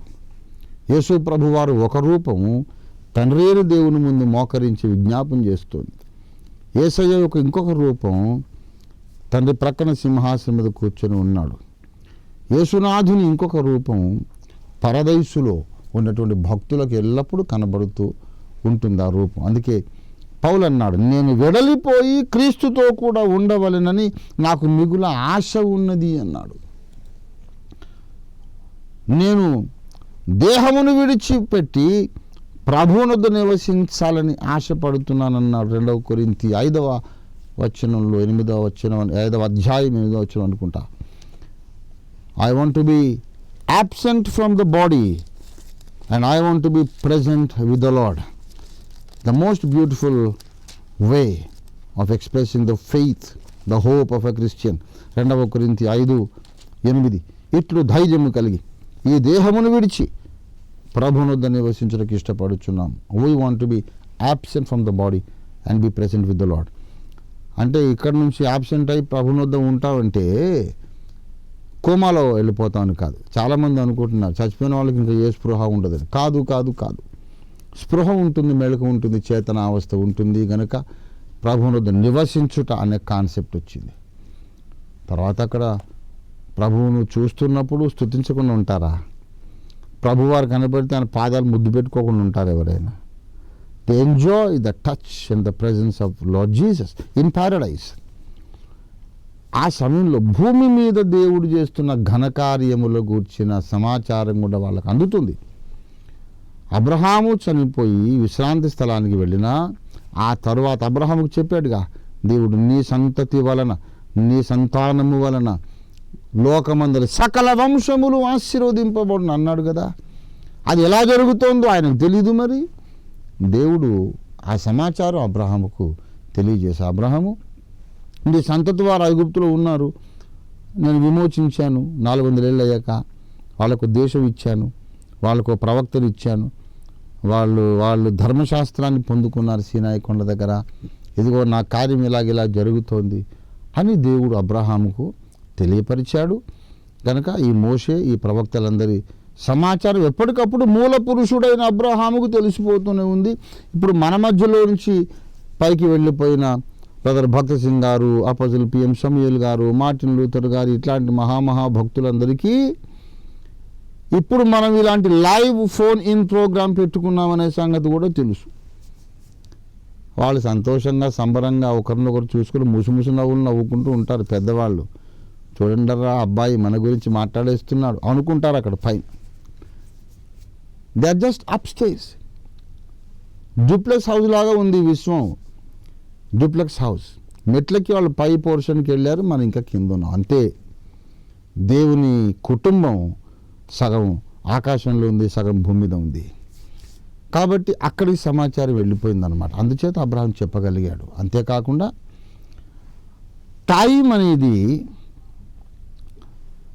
టైం గడిచిపోయినా సరే ప్రవక్తలు భూమి మీద ఉన్నట్టే.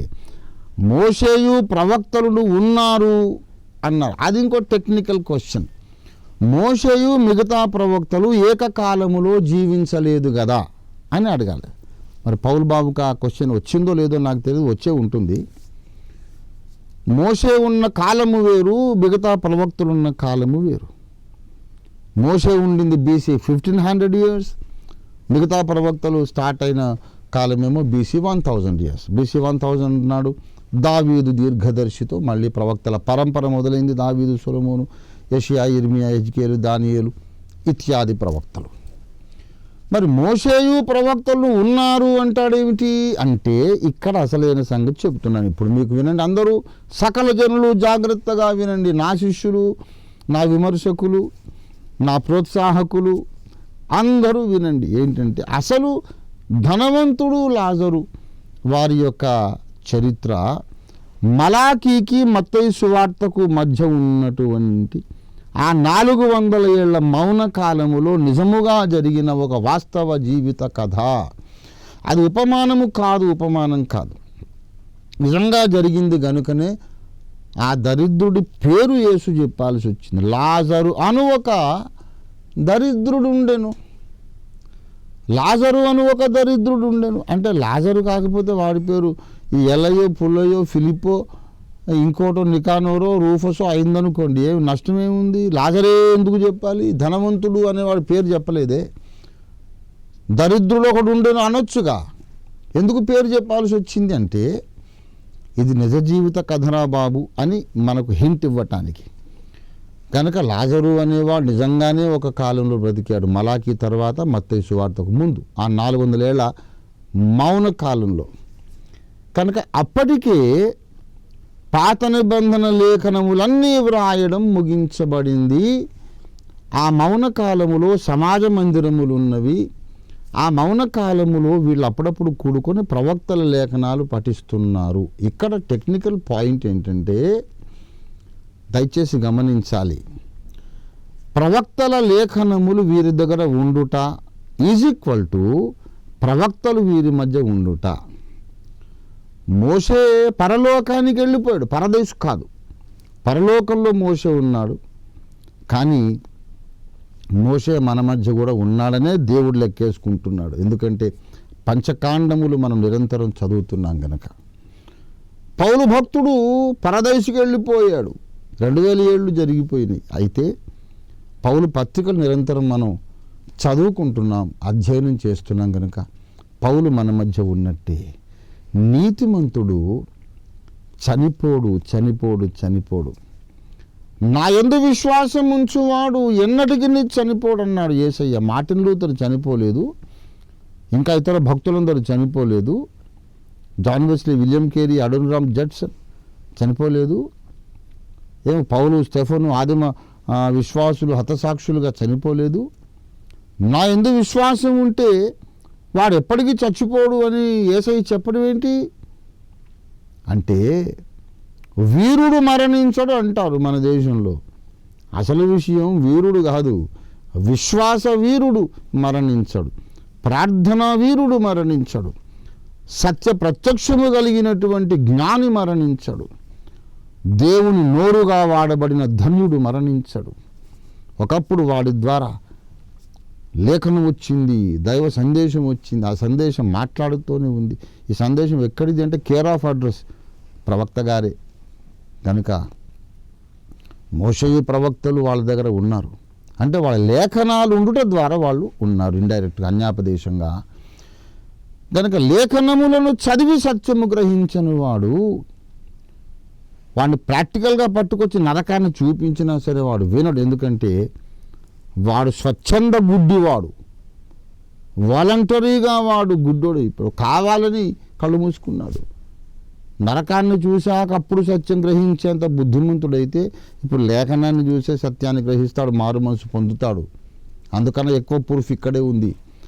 నరకాన్ని చూపించినా కనికట్టంటాడేమో, మాయ చేస్తున్నావు, నాకు హిప్నాటిజం చేసావు అంటాడేమో మూర్ఖుడు. నిజంగా యథార్థవంతుడైతే లేఖనాలు చాలు, లేఖనాలు చదువుకుని మారు మనసు పొందండి అన్నాడు అబ్రహాం. అది అసలైన పాఠం. ముందు ఈ ప్రశ్న ఏంటో చూద్దాం. ఎస్ ప్లీజ్, ఎవరండి? అయ్యగారు ప్రైజ్ లార్డ్. అయ్యగారు ప్రైజ్ లార్డ్ నాయన. మీ పేరేమిటి, ఎక్కడి నుంచి? అయ్యగారు నేను ఢిల్లీ నుంచి ఫోన్ చేస్తున్నాను అయ్యగారు. వండర్ఫుల్. శ్రీకాంత్ ఫ్రమ్ ఢిల్లీ. చెప్పు నాయన, నీ సందేహం. అయ్యగారు బల్ల విషయంలో ఒక చిన్న డౌట్ అయ్యగారు. అయ్యగారు అభిషేకం తీసుకున్న సేవకుడే బల్లి ఇవ్వాలా లేకపోతే విశ్వాసం ఇవ్వచ్చా? మంచిది, అంతేనా మీ ప్రశ్న? అయ్యగారు మంచిది. అయితే నేను చెప్తాను వినండి. బాప్తిస్మం ఇచ్చుట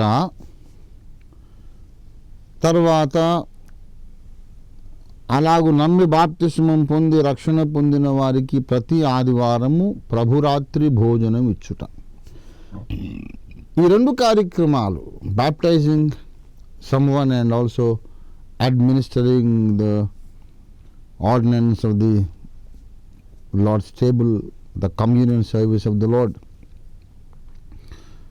ఈ విషయాలు ఎవరు పడితే వాళ్ళు చేయొచ్చు. ఏమీ మనందరం రాజులైన యాజక సమూహమే కదా, ఎవరైనా చేయొచ్చు అని నమ్మేటటువంటి డినామినేషన్స్ ఉన్నాయి. ప్రత్యేకంగా బ్రదరన్ సంఘాల వారి యొక్క బోధ అదే. నేను పుట్టింది ఇండియన్ పెంటకోస్టల్ చర్చ్. మా ఆత్మీయ తండ్రి గారే ఓసారి నాతో అన్నారు, వారు పరదేశం నుంచి ఈ మాట వింటూ ఉండొచ్చు ఒకవేళ, రియల్ స్కాలర్స్ అనేవాళ్ళు బ్రదరన్స్లోనే ఉన్నారు నాయన అని నాకు చెప్పారు. మా ఆత్మీయ తండ్రి పాస్టర్ టీకే థామస్ గారు, వరంగల్ ఐపీసీ చర్చ్ పాస్టర్ గారు. Real scholars are there in the Brethren fellowship Babu అని చెప్పారు. కాబట్టి బ్రదరన్ సంఘాల వారంటే నాకు చాలా విశేషమైన అభిమానం ఉండేది. ఎవరిని కూడా నేను కించపరచను, తక్కువ చేసి మాట్లాడను. అసలు ఒకరిని తక్కువ ఎక్కువ చేసేంత అంతస్తు స్థాయి నాకు లేదనుకోండి, అది వేరే విషయం. మనం ఎవరినో తగ్గిస్తే తక్కువైపోరు, మనం హెచ్చిస్తే వాళ్ళు ఎక్కువైపోరు. వాళ్ళందరూ నక్షత్ర సమానులు. నక్షత్రాన్ని మనం దించగలమా పెంచగలమా చెప్పండి? దేవుని సేవకులు 7 నక్షత్రములు నా కుడి చేత ఉన్నారని యేసుప్రభు వారు చెప్పారు.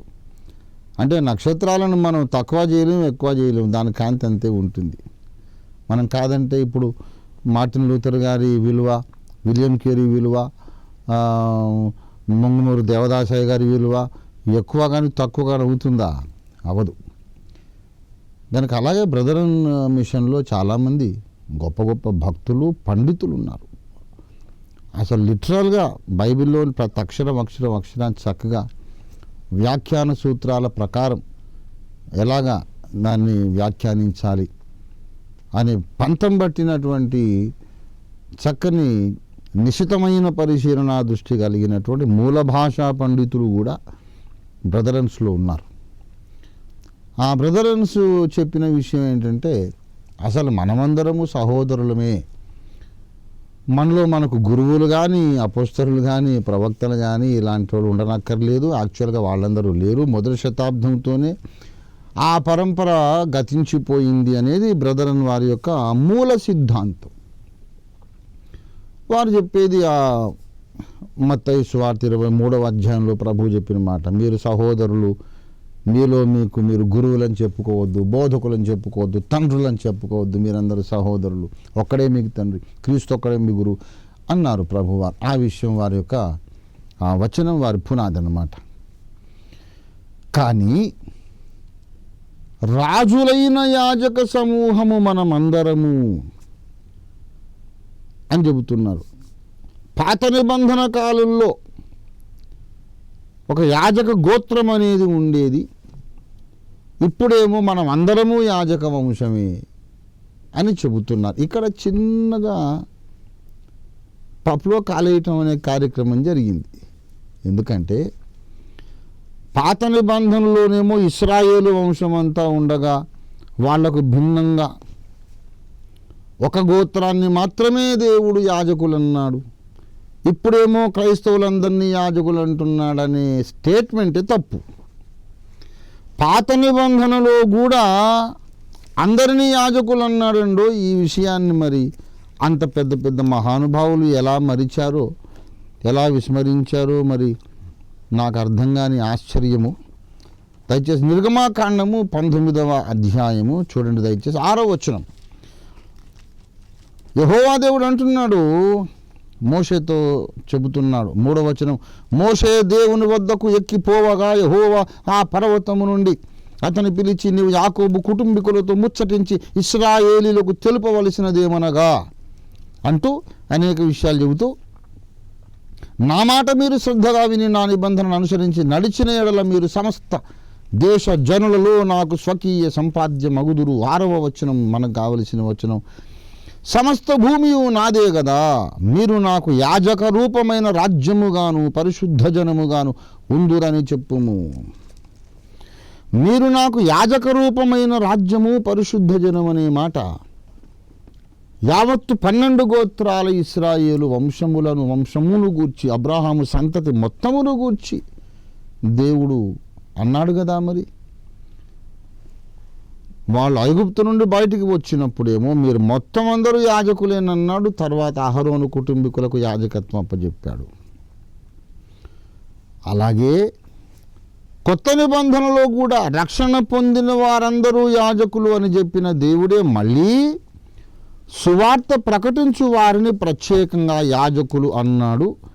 ఈ విషయాన్ని మన బ్రదర్ సంఘాల వారు ఎందుకో మరి విస్మరించారు. వారికి వందనాలు.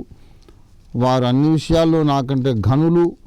వారిని నేను ఏ విషయంలో కూడా నేను విమర్శించడానికి యోగ్యుని కాదు. కానీ 1 కొరింథీ పత్రిక 9వ అధ్యాయంలో దయచేసి 16వ వచనం, సువార్తను ప్రకటించవలసిన భారము నా మీద మోపబడి ఉన్నది. అందరి మీద మోపబడలేదు, నా మీద మోపబడి ఉన్నది. 14వ వచనం, అలాగున సువార్త ప్రచురించువారు. చూస్తున్నారా మీరు బైబిల్లో? మీ దగ్గర బైబిల్ ఉంటే చూడండి ప్రేక్షకులు అందరూ కూడా. 1 కొరింథీ 9:14, అలాగున సువార్త ప్రచురించువారు సువార్త వలన జీవింపవలెనని ప్రభువు నియమించి ఉన్నాడు. ఏలాగున? అలాగునంటూ మొదలుపెట్టాడు. ఏలాగున? 13వ వచనంలో, ఆలయ కృత్యములు జరిగించు వారు ఆలయము వలన జీవనము చేయుచున్నారనియు, బలిపీఠమునొద్ద కనిపెట్టుకొని ఉండువారు బలిపీఠముతో పాలివారై ఉన్నారు అని మీరెరుగరా? అలాగున ఈనాడు సువార్త ప్రకటించువారు, ఆలయ కృత్యములు జరిగించువారు, బలిపీఠమునొద్ద కనిపెట్టుకొని వారు అనేవి పాత నిబంధన సంభవాలు. వాళ్ళెవరు? పాత నిబంధనలో బలిపీఠం దగ్గర ఉండేవాళ్ళు ఎవరు? యాజకులు, లేవీయులు. ఆలయ కృత్యాలు చేసేవాళ్ళు ఎవరు? యాజకులు, లేవీయులు. మరి వాళ్ళు ఎలాగైతే బలిపీఠం మీద అర్పించబడ్డ వాటిని తినాలో, అలాగున ఇప్పుడు సువార్త చెప్పేవారు సువార్త వలన బ్రతుకుదెరువు జీవనము సాగించాలి అని దేవుడు నియమించాట.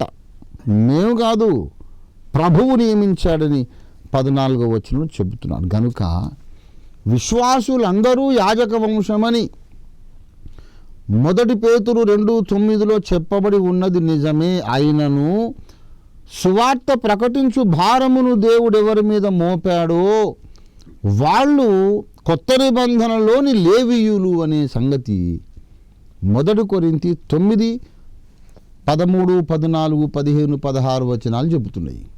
ఈ స్టేట్మెంట్ మళ్ళీ రిపీట్ చేస్తున్నా.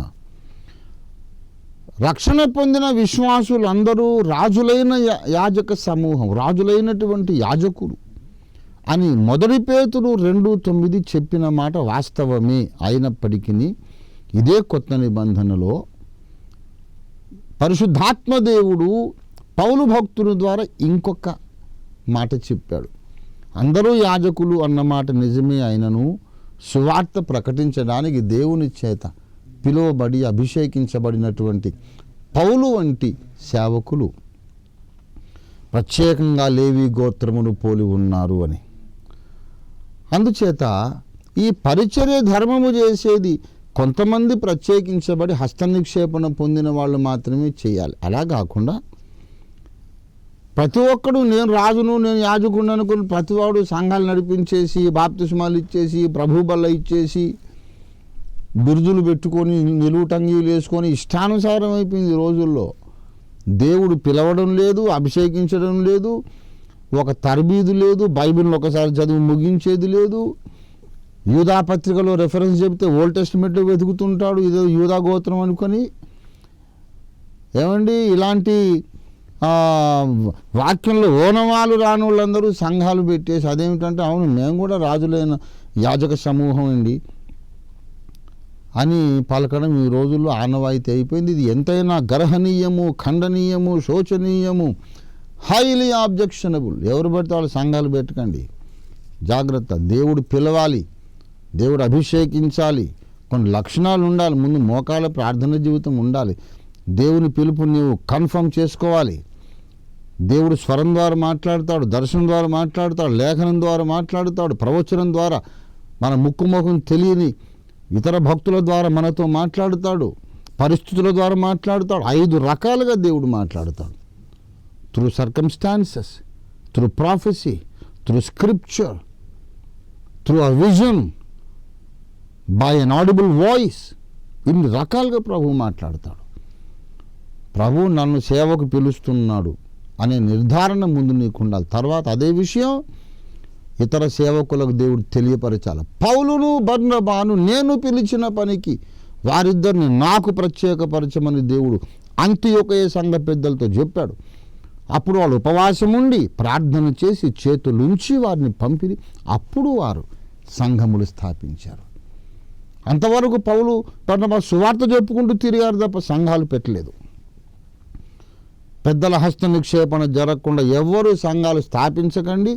బాప్తిస్మాలు ఇచ్చి ప్రభు వల్ల చేసి అన్ని ఇటువంటి అరాచకాలు చేయకండి. ఇదంతా అనార్కీ అంటాము, అంటే అరాచకము అన్నమాట. ప్రభుత్వమే లేదుగా, ఎవరికి వాడే రాజు అయిపోతున్నాడు. ఈనాటి పరిస్థితి ఎలా ఉందో నేను చెబుతున్నాను. న్యాయాధిపతుల గ్రంథములోని చివరి అధ్యాయంలో చెప్పినటువంటి పరిస్థితి నాడు క్రైస్తవ సమాజంలో నెలకొని ఉన్నది. దేవుని నోరుగా ఈ మాట నేను ప్రకటిస్తున్నాను. న్యాయాధిపతుల గ్రంథం 19వ అధ్యాయం 1వ వచనం. ఇశ్రాయేలీయులకు రాజు లేని దినములలో లేవీయుడైన ఒకడు. ఇశ్రాయేలీయులకు రాజు లేని దినములు. మరి ఇప్పుడు మనకు రాజు లేడా? మీరే చెప్పండి. ఇంకొక విషయం, ఇంకో వచనం, న్యాయాధిపతుల గ్రంథం 21వ అధ్యాయం ఆఖరి వచనం, 25వ వచనం, the last verse of the book of Judges. ఆ దినములలో ఇశ్రాయేలీయులకు రాజు లేడు, ప్రతివాడును తన తన ఇష్టానుసారముగా ప్రవర్తించుచు వచ్చెను. ఆ దినములలో ఇశ్రాయేలీయులకు రాజు లేడు, ప్రతివాడు తనకి ఇష్టం వచ్చినట్టు ప్రవర్తిస్తూ వచ్చాడు. దేవుని బిడ్డలారా, ఇవాళ క్రీస్తు సంఘానికి ఒక రాజు లేనట్టుగా ఉంది. ప్రతివాడు రాజు.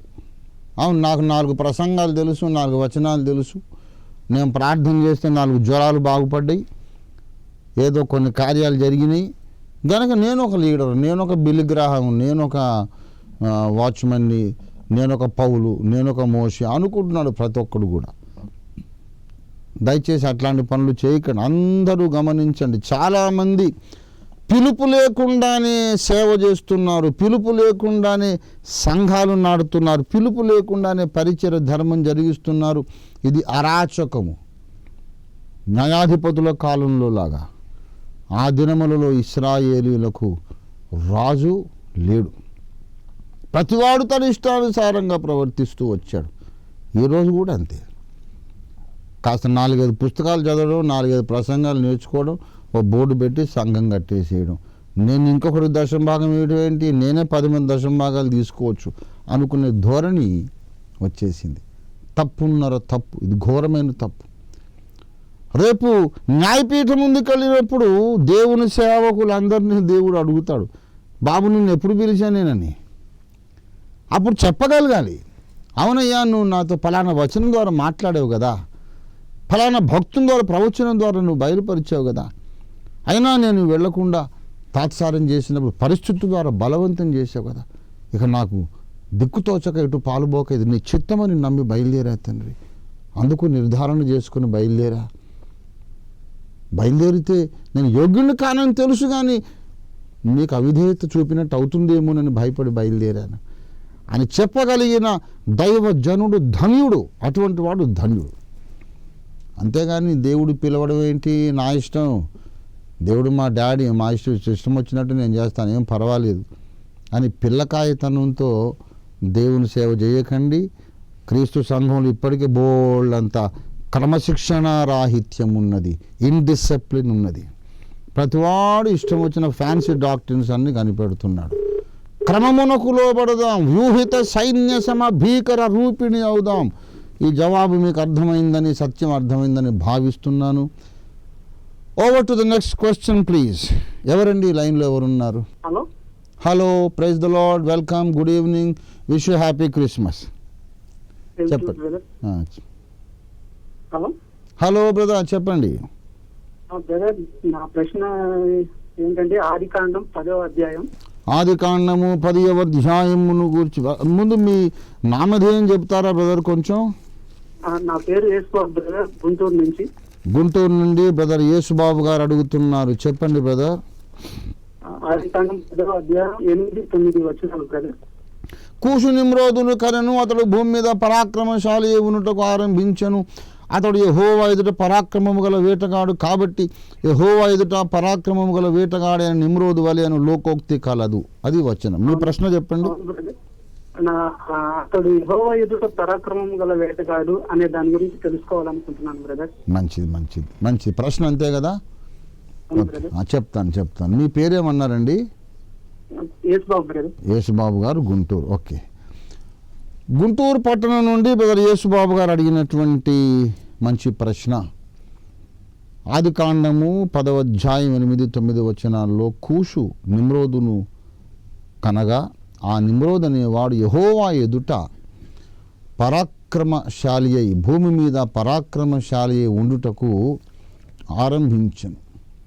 అతడు యెహోవా ఎదుట పరాక్రమము గల వేటగాడు. ప్రియులారా, ప్రశ్న కొంచెం నిగూఢంగా ఉన్నట్టు కనబడుతున్నప్పటికీ ఈ ప్రశ్న అడిగిన వారికే సమాధానము ఆల్రెడీ పరిశుద్ధాత్మ దేవుడు స్ఫురింపజేస్తూనే ఉన్నాడని నేను ప్రగాఢంగా నమ్ముతున్నాను.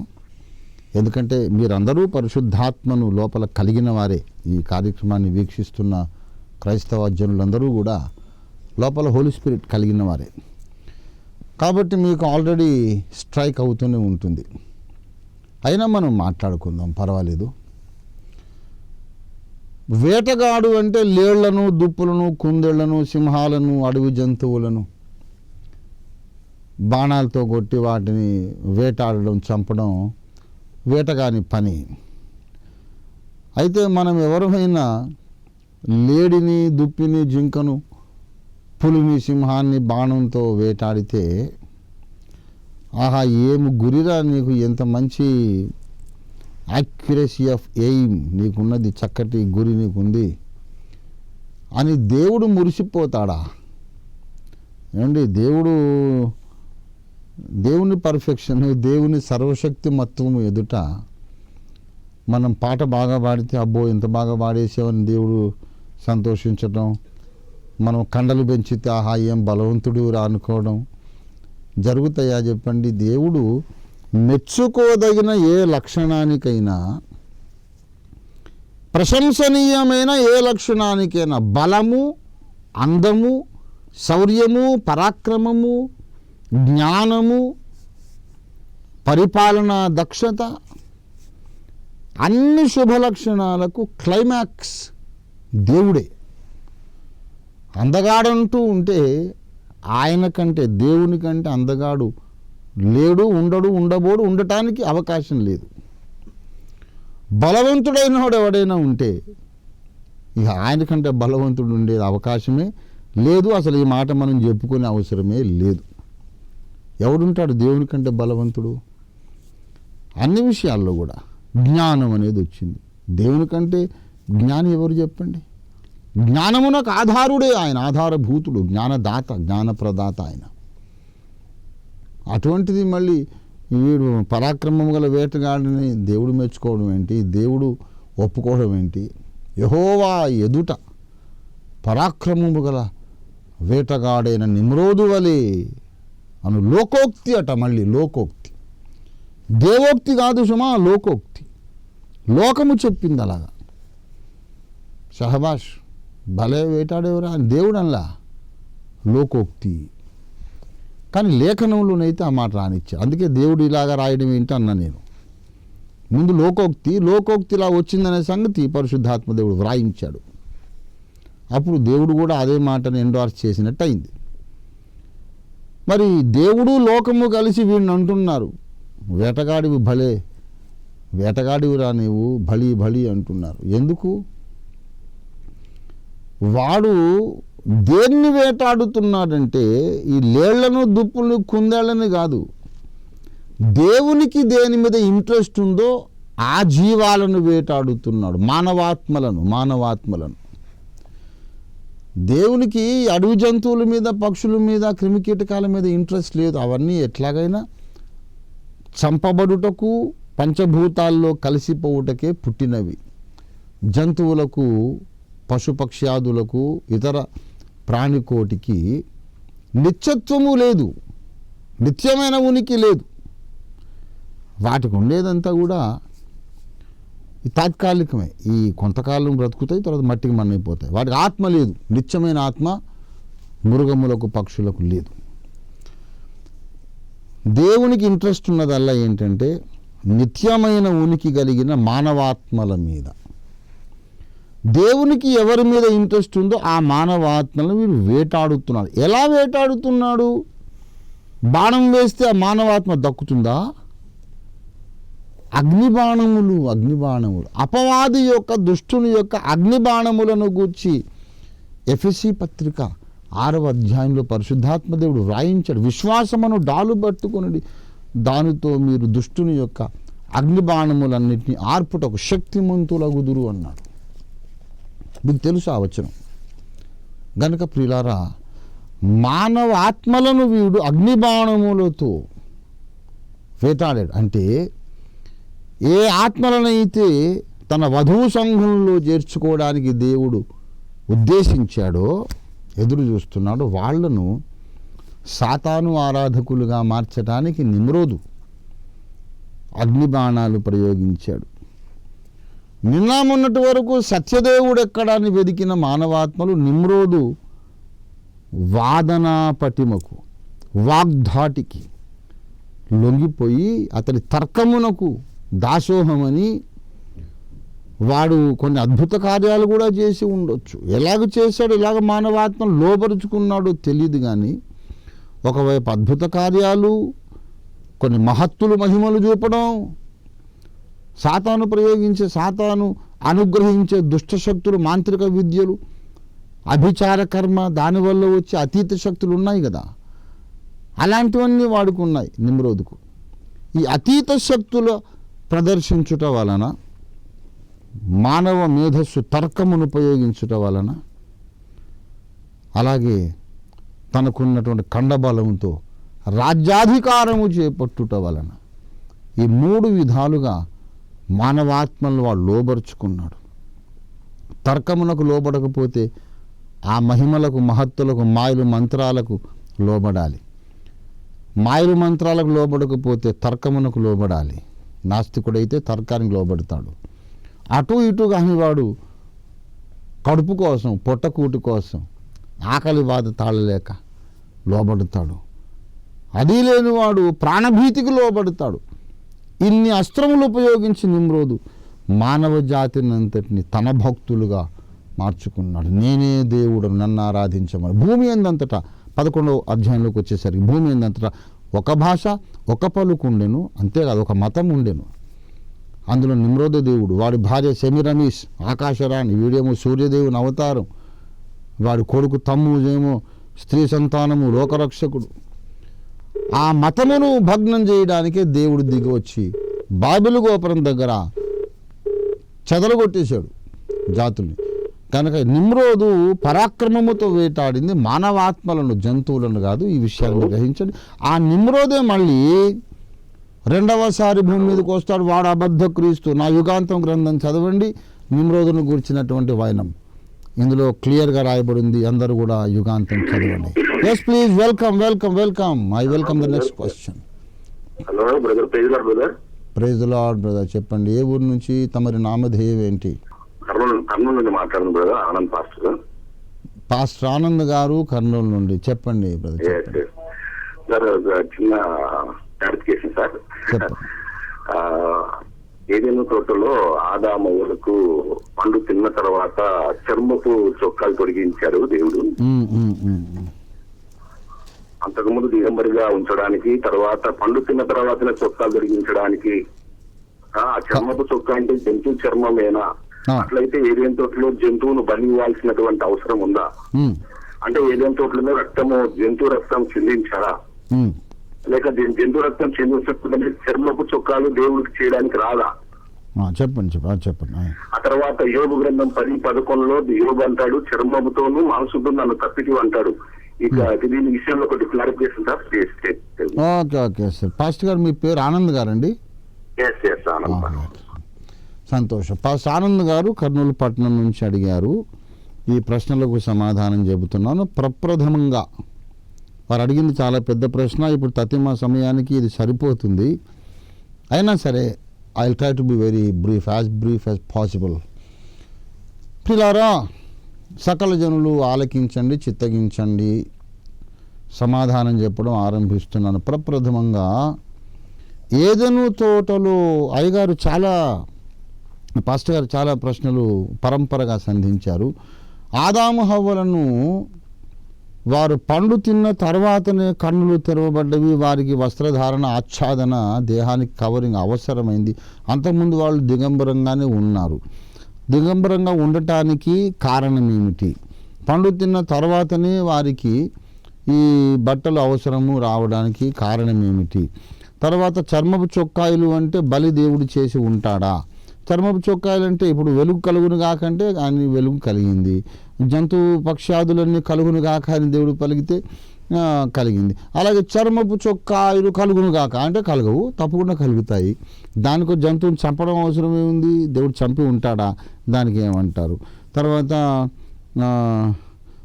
యోబు నన్ను చర్మముతో నరములతో నన్ను సంధించితివి అన్నాడు అని అన్నారు అయ్యగారు. ఆ ఒక విషయం మాత్రం వేరండి, పక్కన పెట్టేసేయండి. తల్లి గర్భములో తాను రూపించబడినటువంటి విధానమును ముందు నన్ను ఎముకలను పేరబెట్టితివి, చర్మమును మాంసం వెన్నను పేరబెట్టినట్టుగా నా ఎముకలు మాంసం ఒకటి పొరలుగా నన్ను నిర్మించావు అని దేవుడు పిండ దశలో మానవ శరీర నిర్మాణమును ఎలా చేశాడో దాన్ని ప్రస్తావించి దేవుని గొప్పతనాన్ని వర్ణించాడు యోబు. ఆ ఒక్క పాయింట్ ప్రక్కన పెడదాం, మిగతా విషయాలు నేను చెబుతున్నాను. మొట్టమొదటి విషయం ఏంటంటే, ఆదాము హవ్వలకు బట్టలు లేకుండా ఉండడానికి కారణం చాలామంది సేవకులు చెబుతుంటారు, అంతకుముందు వాళ్లకు మహిమ వస్త్రాలు ఉన్నాయని చెబుతుంటారు. కానీ బైబిల్లో మాత్రం నాకు ఆ మాట కనబడలేదండి. వారు దిగంబరులై ఉండిరి అని ఉంది. ఆదికాండము 2వ అధ్యాయం 25వ వచనం ఆఖరి వచనం. అప్పుడు ఆదామును అతని భార్యయు వారిద్దరు దిగంబరులుగా ఉండిరి, అయితే వారు సిగ్గు ఎరగక ఉండిరి. ఇప్పుడు మహిమ వస్త్రం అనేది వాళ్ళ మీద ఉన్నాక దిగంబరులై ఉండిరనే మాట అబద్ధమైపోదా? మహిమ వస్త్రం ఉన్నది అని చెప్పుకున్న తర్వాత, మహిమ వస్త్రమే వాళ్ళు ధరించిన తర్వాత సిగ్గు ఎరగడం ఏంటి, ఎరగకపోవడం ఏంటి? కనుక అయ్యగారులు అందరూ, పాస్టర్స్ అందరూ నన్ను క్షమించాలి. ఆదాము హవ్వలకు మహిమ వస్త్రం ఉండింది అనే మాట బైబిల్లో మాత్రం కనబడలేదు. ఒకరు ఉంటే ఉండొచ్చు, నేను కాదని కూడా చెప్పడం లేదు, ఉంటే ఉండొచ్చు, నాకైతే కనబడలేదు. ఆ ఒక్క పాయింట్ కొంచెం మనం వెసులుబాటిస్తే గ్రహించడానికి ఇంకా 2 విషయాలు ఉన్నాయి ఇక్కడ.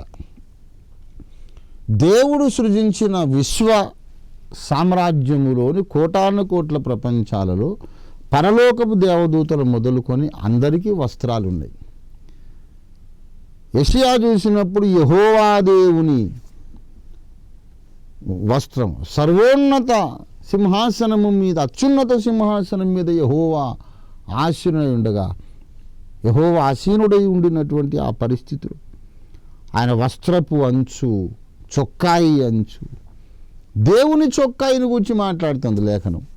ఆ చొక్కాయి అంచు ఆలయం అంతా నిండెను. ఇకపోతే మనకందరికీ తెలుసు, దేవదూతలు ఎప్పుడు కనబడ్డా నగ్నంగా రాలేదు, తెల్లని వస్త్రాలు ధరించి వచ్చారు. కనుక పరలోక సామ్రాజ్యంలో వస్త్రాలు ఉన్నాయి, లేక కాదు. మరి అక్కడ వస్త్రాలు ఉన్నప్పుడు లోకములన్నిటినీ చేసిన తర్వాత ఆకరణ చేయబడినటువంటి ఎర్త్, భూలోకము, the youngest planet, the youngest world in the universe, ఇక్కడ మానవ జాతిని చేసినప్పుడే దేవుడు బట్టలు ధరింపజేయవచ్చు కదా అనేది ప్రశ్న. ఎందుకు వీళ్ళకు బట్టలు ధరింప చేయలేదు అంటే ప్రప్రథమముగా పాపము ప్రవేశించనప్పుడు, చీకటి ప్రవేశించనప్పుడు, దేవుని ఆధీనములో మనిషి ఉన్నప్పుడు ఎదుటి మనిషి యొక్క నగ్నత్వము మీదకి వీళ్ళ దృష్టి పోదు. పసిపిల్లలు ఉంటారు, ఒక ఏడాది పసిపాప ఏడాది పసిబాలుని ఒక గదిలో వదిలేసేయండి, వాళ్ళు ఒకరినొకరు చూసుకుంటారు, నవ్వుకుంటారు, కానీ ప్రైవేట్ పార్ట్స్ మీదకి వాడి దృష్టి ఆ అమ్మాయి దృష్టి పోదు. అలాగా అమాయకంగా అసలు ఆ సబ్జెక్టే లేకుండా ఉన్నారు ఆదాము హవ్వలు. గనుక ఏడాది 2 ఏళ్ల పసికందులు ఒకరినొకరు నగ్నంగా చూసుకున్నా కామం అనేది ఉండదుగా. అంత పవిత్రంగా ఆదాము హవ్వలు ఉన్నారు. ఆ కారణం చేత వారికి అప్పుడు బట్టలు అవసరం లేదు. సమాజం అది ఏర్పడ్డాక సమాజంలో ఎవరికైనా మన నగ్న శరీరాన్ని చూస్తే కామం ప్రకోపించి అవకాశం ఉన్నది, అసహించుకుంటారు అనే పరిస్థితి వచ్చాక బట్టలు కప్పుకోవాల్సి వచ్చింది. ఇకపోతే రెండవ విషయము, అవతలి వాళ్ళు కూడా దేవుని ఆత్మవశులై ఉండి అనవసరంగా కామం ప్రకోపించడం అనే అసహ్యమైన పరిస్థితి లేకపోయినా పరిశుద్ధ ప్రపంచాల్లో కూడా వస్త్రాలు ఉన్నాయిగా.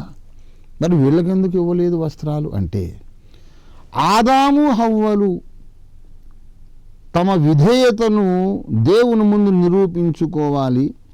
ఒక 100 సంవత్సరాలు దేవుని మహిమలో వారు దేవుని సహవాసంలో జీవించారు. ఆ 100 సంవత్సరాలలో దేవుని మంచితనాన్ని, దేవుని జ్ఞానాన్ని, దేవుని గొప్పతనాన్ని వారు కళ్ళారా చూశారు, అనుభవించారు, దేవుని ప్రేమను అనుభవించారు. ఇంత చేసిన తర్వాత శోధకుడు వస్తాడు. మీ దేవుడు మీకేదో గొప్ప మేలు రాకుండా అడ్డుకుంటున్నాడు, ఆ పండు తింటే చావడం ఏంటి, మీరు దేవతలు అయిపోతారు, మీరు ఎక్కడ దేవతలు అయిపోతారో తనంతటి వాళ్ళు అయిపోతారని ఆయన భయపడ్డాడు, అందుకే అబద్ధం చెప్పాడు, మీరు చావనే చావరు అని వాడు అబద్ధం చెబుతాడు. అప్పుడు వాళ్ళు 100 ఏళ్ళు చూసిన దేవుని మంచితనాన్ని నమ్ముతారా? వీడెవడో స్ట్రేంజర్, కొత్త ముఖం ఎవడో వచ్చాడు, 100 ఏళ్ళు మమ్మల్ని ఆనందంగా పెంచి ఆనంద భరితులుగా పెంచిన దేవుని మీద వీడు పితూరీలు చెబుతున్నాడు, సాడీలు, వాడి మాట నమ్ముతారా? ఈ పరీక్ష వారికి దేవుడు పెట్టాడు. ఆఫ్టర్ 100 years నేను రచించిన, దేవుడు నా చేత రచింపజేసిన దేవుని విశ్వ ప్రణాళిక అనే గ్రంథంలో ఈ 100 ఏళ్ళ లెక్క ఎలాగ వచ్చిందో చెప్పాను. ఈ విషయం మీరు ఈ గ్రంథం చదివి గ్రహించగలుగుతారు. పిల్లరా కొంచెం ఆగండి, ఆ కాల్ ఆపండి. అయితే వీళ్ళు ఆ పరీక్షను ఎదుర్కొన్న తరువాత వాళ్లకు ఏ లెవెల్లో వాళ్లకు బట్టలు, ఏ మహిమ అంతస్తులో వాళ్లకు బట్టలు ఇవ్వాలో దేవుడు అప్పుడు డిసైడ్ చేస్తాడన్నమాట. మనకు ముతక బట్టలు, టెరిలిన్ బట్టలు, టెరీ కాటన్ బట్టలు, ఇప్పుడు లినెన్ అనేవి ఎలా ఉన్నాయో మహిమ వస్త్రాలలో కూడా అంతస్తులు ఉన్నాయి. మొట్టమొదట వీళ్ళు పరీక్షను ఎదుర్కోవాలి. ఆ తర్వాత ఏ లెవెల్లో బట్టలు ఇవ్వాలో దేవుడు డిసైడ్ చేస్తారు. అందుకొరకు బట్టలు ఇవ్వలేదు. సరే, ఎప్పుడైతే వారు పాపము చేశారో వాళ్లకు కామక్రోధాలు తెలిసినాయి. వాళ్ళకి అప్పుడు కవరింగ్ అవసరమైనప్పుడు సిగ్గు తెలిసింది వాళ్ళకి. అప్పుడు వాళ్లకు బట్టలు ఇవ్వాలనుకున్నప్పుడు దేవుడు ఒక పాఠం నేర్పుతున్నాడు. ఏంటంటే, పాపము ద్వారా దేవుని ముందు సిగ్గుపడాల్సిన పరిస్థితి వచ్చిన మనుషులకు రక్తము చిందించుట వలన మాత్రమే ఆ సిగ్గు నుండి వారు తప్పించుకోగలుగుతారు. రక్త ప్రోక్షణము ద్వారా మాత్రమే ఈ పాపము ద్వారా వచ్చిన దుష్ఫలితాన్ని వాళ్ళు అధిగమించగలుగుతారు. పాపం చేసినందుకు వచ్చిన గిల్ట్ అనేది రక్తము చిందించినప్పుడే పోతుంది అనే మహా పాఠం నేర్పడానికి జంతువధ దేవుడు నిజముగానే చేశాడు. ఇప్పుడు పాస్టర్ గారు అడిగినట్టు, వెలుగు కలుగునుగాక అంటే కలిగిందిగా, దేవుడు చర్మపు చొక్కాలు కలుగునుగాక అంటే కలిగి ఉండొచ్చు కదా. జంతువు నిజంగా చంపాడా? చాలామంది పాస్టర్లు అలా చెబుతున్నారు. ఏదైనా తోటలో బలి జరిగిందా అన్నారు. నిజంగానే దేవుడు కావాలంటే వాక్కు చేత చర్మపు చొక్కాయలు పుట్టించగలడు, కానీ వాక్కు చేత జరిగించలేదు. దేవుడు నిజంగా ఒక జంతువును దేవుడు నిజంగా చంపాడు, తర్వాత చర్మపు చొక్కాయలు చేయించాడు. ఎందుకంటే ఆదికాండము 3:21 చూడండి. దేవుడైన యెహోవా ఆదామునకును అతని భార్యకును చర్మపు చొక్కాయిలను చేయించి వారికి తొడిగించెను. నేను మా అబ్బాయికి పెళ్ళికి సూటు కుట్టించాను అన్నట్టుంది ఆ భాష. సూటు కలుగును కాక అని చెప్పను, నేను బట్ట కొంటాను, దర్జీ వాడి టైలర్కి ఇస్తాను, వాడి మెజర్మెంట్స్ ఇస్తాను, సూటు కుట్టిస్తాను. మా అబ్బాయి పెళ్ళికి మా అమ్మాయి పెళ్ళికి బట్టలు కుట్టించినట్టు ఆదాము హవ్వకు దేవుడు ఆదాము హవ్వలకు చర్మపు చొక్కాయలు చేయించి, అంటే దేవుడున్నాడు, ఆదాము హవ్వలు ఉన్నారు, వీళ్ళు కాకుండా, దేవుడు కాకుండా ఆదాము హవ్వలు కాకుండా ఇంకొకరెవరో పని చేశారు. ఈ చర్మపు చొక్కాయలు తయారు చేయడానికి ఇంకెవరో పని చేశారు. ఎవరై ఉంటారు? దేవదూతలై ఉంటారు. దేవదూతల చేత చర్మపు చొక్కాయలు చేయించినప్పుడు చొక్కాయలు కలుగును కాక అని మాత్రం దేవదూతలు అనలేరు కదా. కనుక తప్పకుండా అక్కడ ఒక వధ జరిగింది. ఆ పండు తిను దినమున నిశ్చయముగా మీరు చచ్చేదరన్న దేవుడు కత్తి పట్టుకుని వచ్చాడు. ఆదాము హవ్వ మీరు చావాలి, కానీ మీకు బదులుగా ఇదిగో ఈ జంతువును వధిస్తున్నానని జంతువును వధించి దానితో వాళ్ళకి దేహానికి ఆచ్ఛాదన కలిగించాడు. ఇది ఆదాము హవ్వలు కయీనుకు హేబెలుకు చెప్పారు. చెప్పినా సరే కయీను ఈ సంగతి పట్టించుకోలేదు. రక్త ప్రోక్షణం అవశ్యం అనేది కయీను పట్టించుకోలేదు, హేబెలు పట్టించుకున్నాడు. అందుకే దేవుడు హేబెలును అతని అర్పణమును లక్ష్య పెట్టెను, కయీనును అతని అర్పణమును దేవుడు లక్ష్య పెట్టలేదు. కాబట్టి ఇది పాఠం. కనుక ఏదైనా తోటలో దేవుడు నేర్పిన మహాపాఠం ఏంటంటే, మహత్తరమైన సత్యము పాఠం ఏంటంటే, రక్తము చిందించకుండా పాప క్షమాపణ కలుగదు. Praise the lord. Yes please. ఎవరండి? హలో. ఎస్ బ్రదర్, చెప్పండి. My name is Yashwant from Vijayawada. Yashwant from Vijayawada. చెప్పండి. అది ఏంటంటే సిరియా నుంచి ఐసిస్ వాళ్ళు వచ్చి వాళ్ళే యాంటీ క్రైస్ట్ వాళ్ళే అవుతారు అని అంటున్నారు. అది మీరు అంటున్నారు. యాంటీ క్రైస్ట్ వాళ్ళే అవుతారు. యాంటీ క్రైస్ట్ అంటే ఒక వ్యక్తి, వాళ్ళేమో ఒక సంస్థ.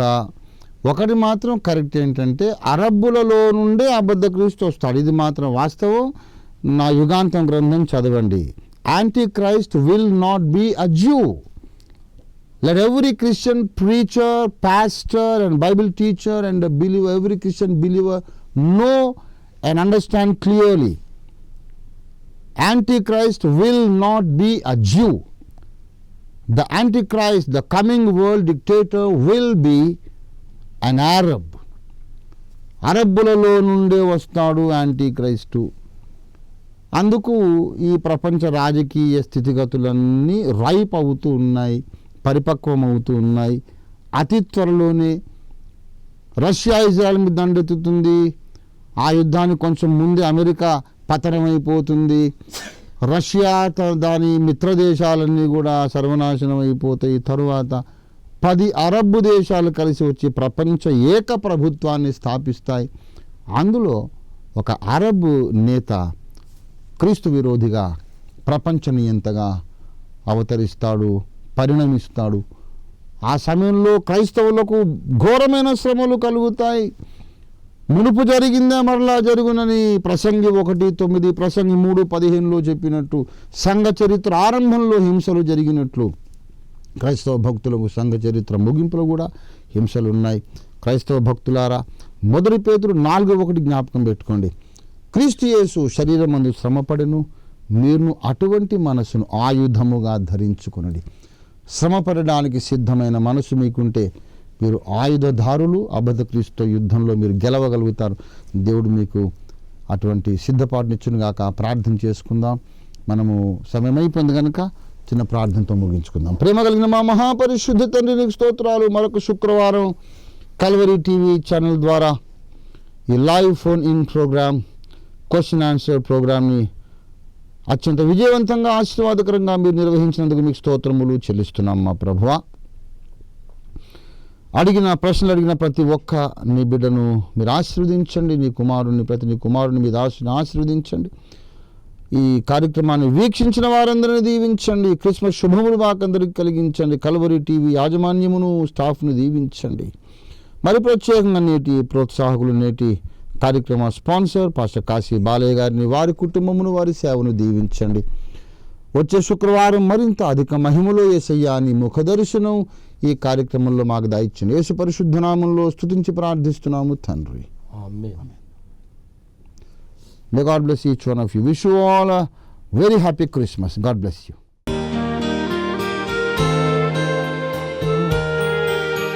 దేవుడు తన సేవ కొరకు ఎంచుకునే వారిని అనేక నేపథ్యాల నుంచి ఎన్నుకుంటాడు. అలా అప్పటి వరకు తన గురించి ఎరుగని వారిని, తనపై ద్వేషం పెంచుకున్న వారిని కూడా తన సేవ కొరకు పిలుచుకుంటాడు. ఆ విధంగా దేవునికి సంబంధించిన జీవన విధానం లేని పాస్టర్ బాలయ్య గారిని కూడా దేవుడు ఎంచుకున్న విధానం జరిగింది. పాస్టర్ బాలయ్య గారిది హిందూ కుటుంబ నేపథ్యం. బాలయ్య గారి తండ్రి తూర్పుగోదావరి జిల్లా SC/ST వెల్ఫేర్ అసోసియేషన్కి ప్రెసిడెంట్గా ఉండేవారు. ఆయన తండ్రి గారు అంబేద్కర్ గారి అభిమాని కావడంతో సహజంగానే వారు అంబేద్కర్ సిద్ధాంతాలను ఆచరించేవారు. ఆ విధంగా అంబేద్కర్ కొలిచిన బుద్ధుడిని బాలయ్య గారి కుటుంబం కూడా కొలిచేది. వారి ఇంట్లో బుద్ధుడు, అంబేద్కర్లు ప్రధాన దేవుళ్ళుగా ఉండేవారు.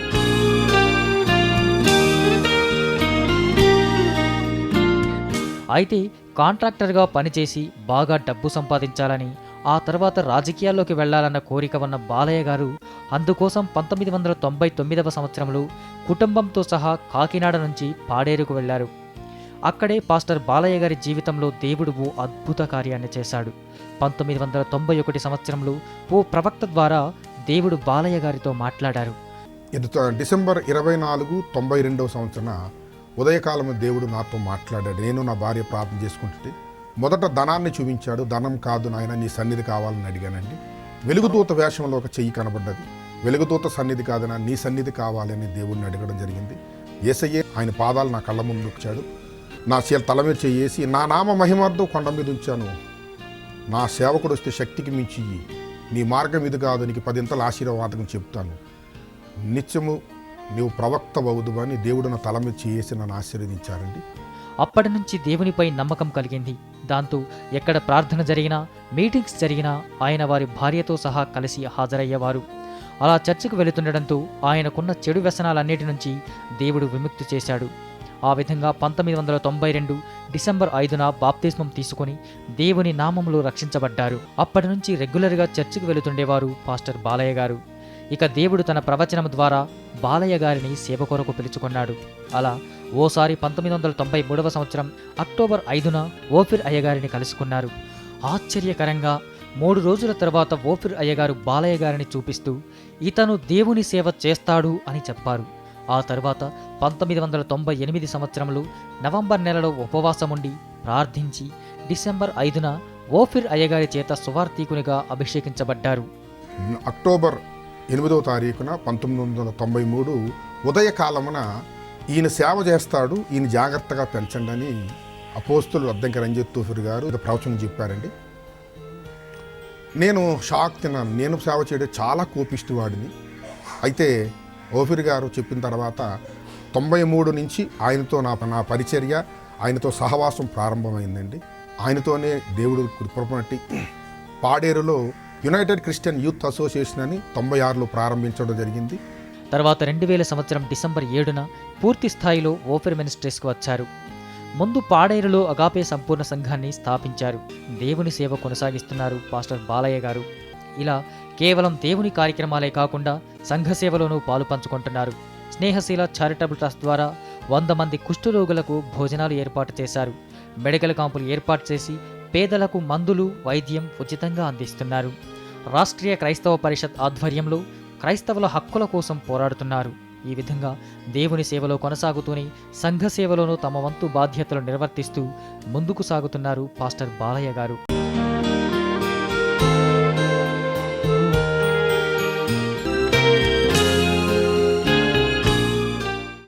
పాస్టర్ కాశీ బాలయ్య గారు దేవుని సేవలో 15వ వార్షికోత్సవం జరుపుకుంటున్న సందర్భంగా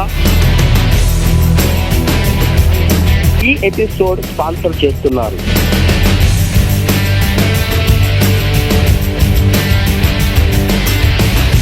పాస్టర్ కాశీ బాలయ్య గారు ఓఫిర్ మినిస్ట్రీస్ ఇంటర్నేషనల్ శాఖ అయిన రాష్ట్రీయ క్రైస్తవ పరిషత్తులో ఆంధ్రప్రదేశ్ రాష్ట్ర అధ్యక్షులుగా సేవలు అందిస్తున్నారు. ఓఫిర్ మినిస్ట్రీస్ ఇంటర్నేషనల్ కు గల అన్ని శాఖల వారు శ్రేయోభిలాషులు కాశీ బాలయ్య గారికి శుభాకాంక్షలు తెలియజేస్తున్నారు.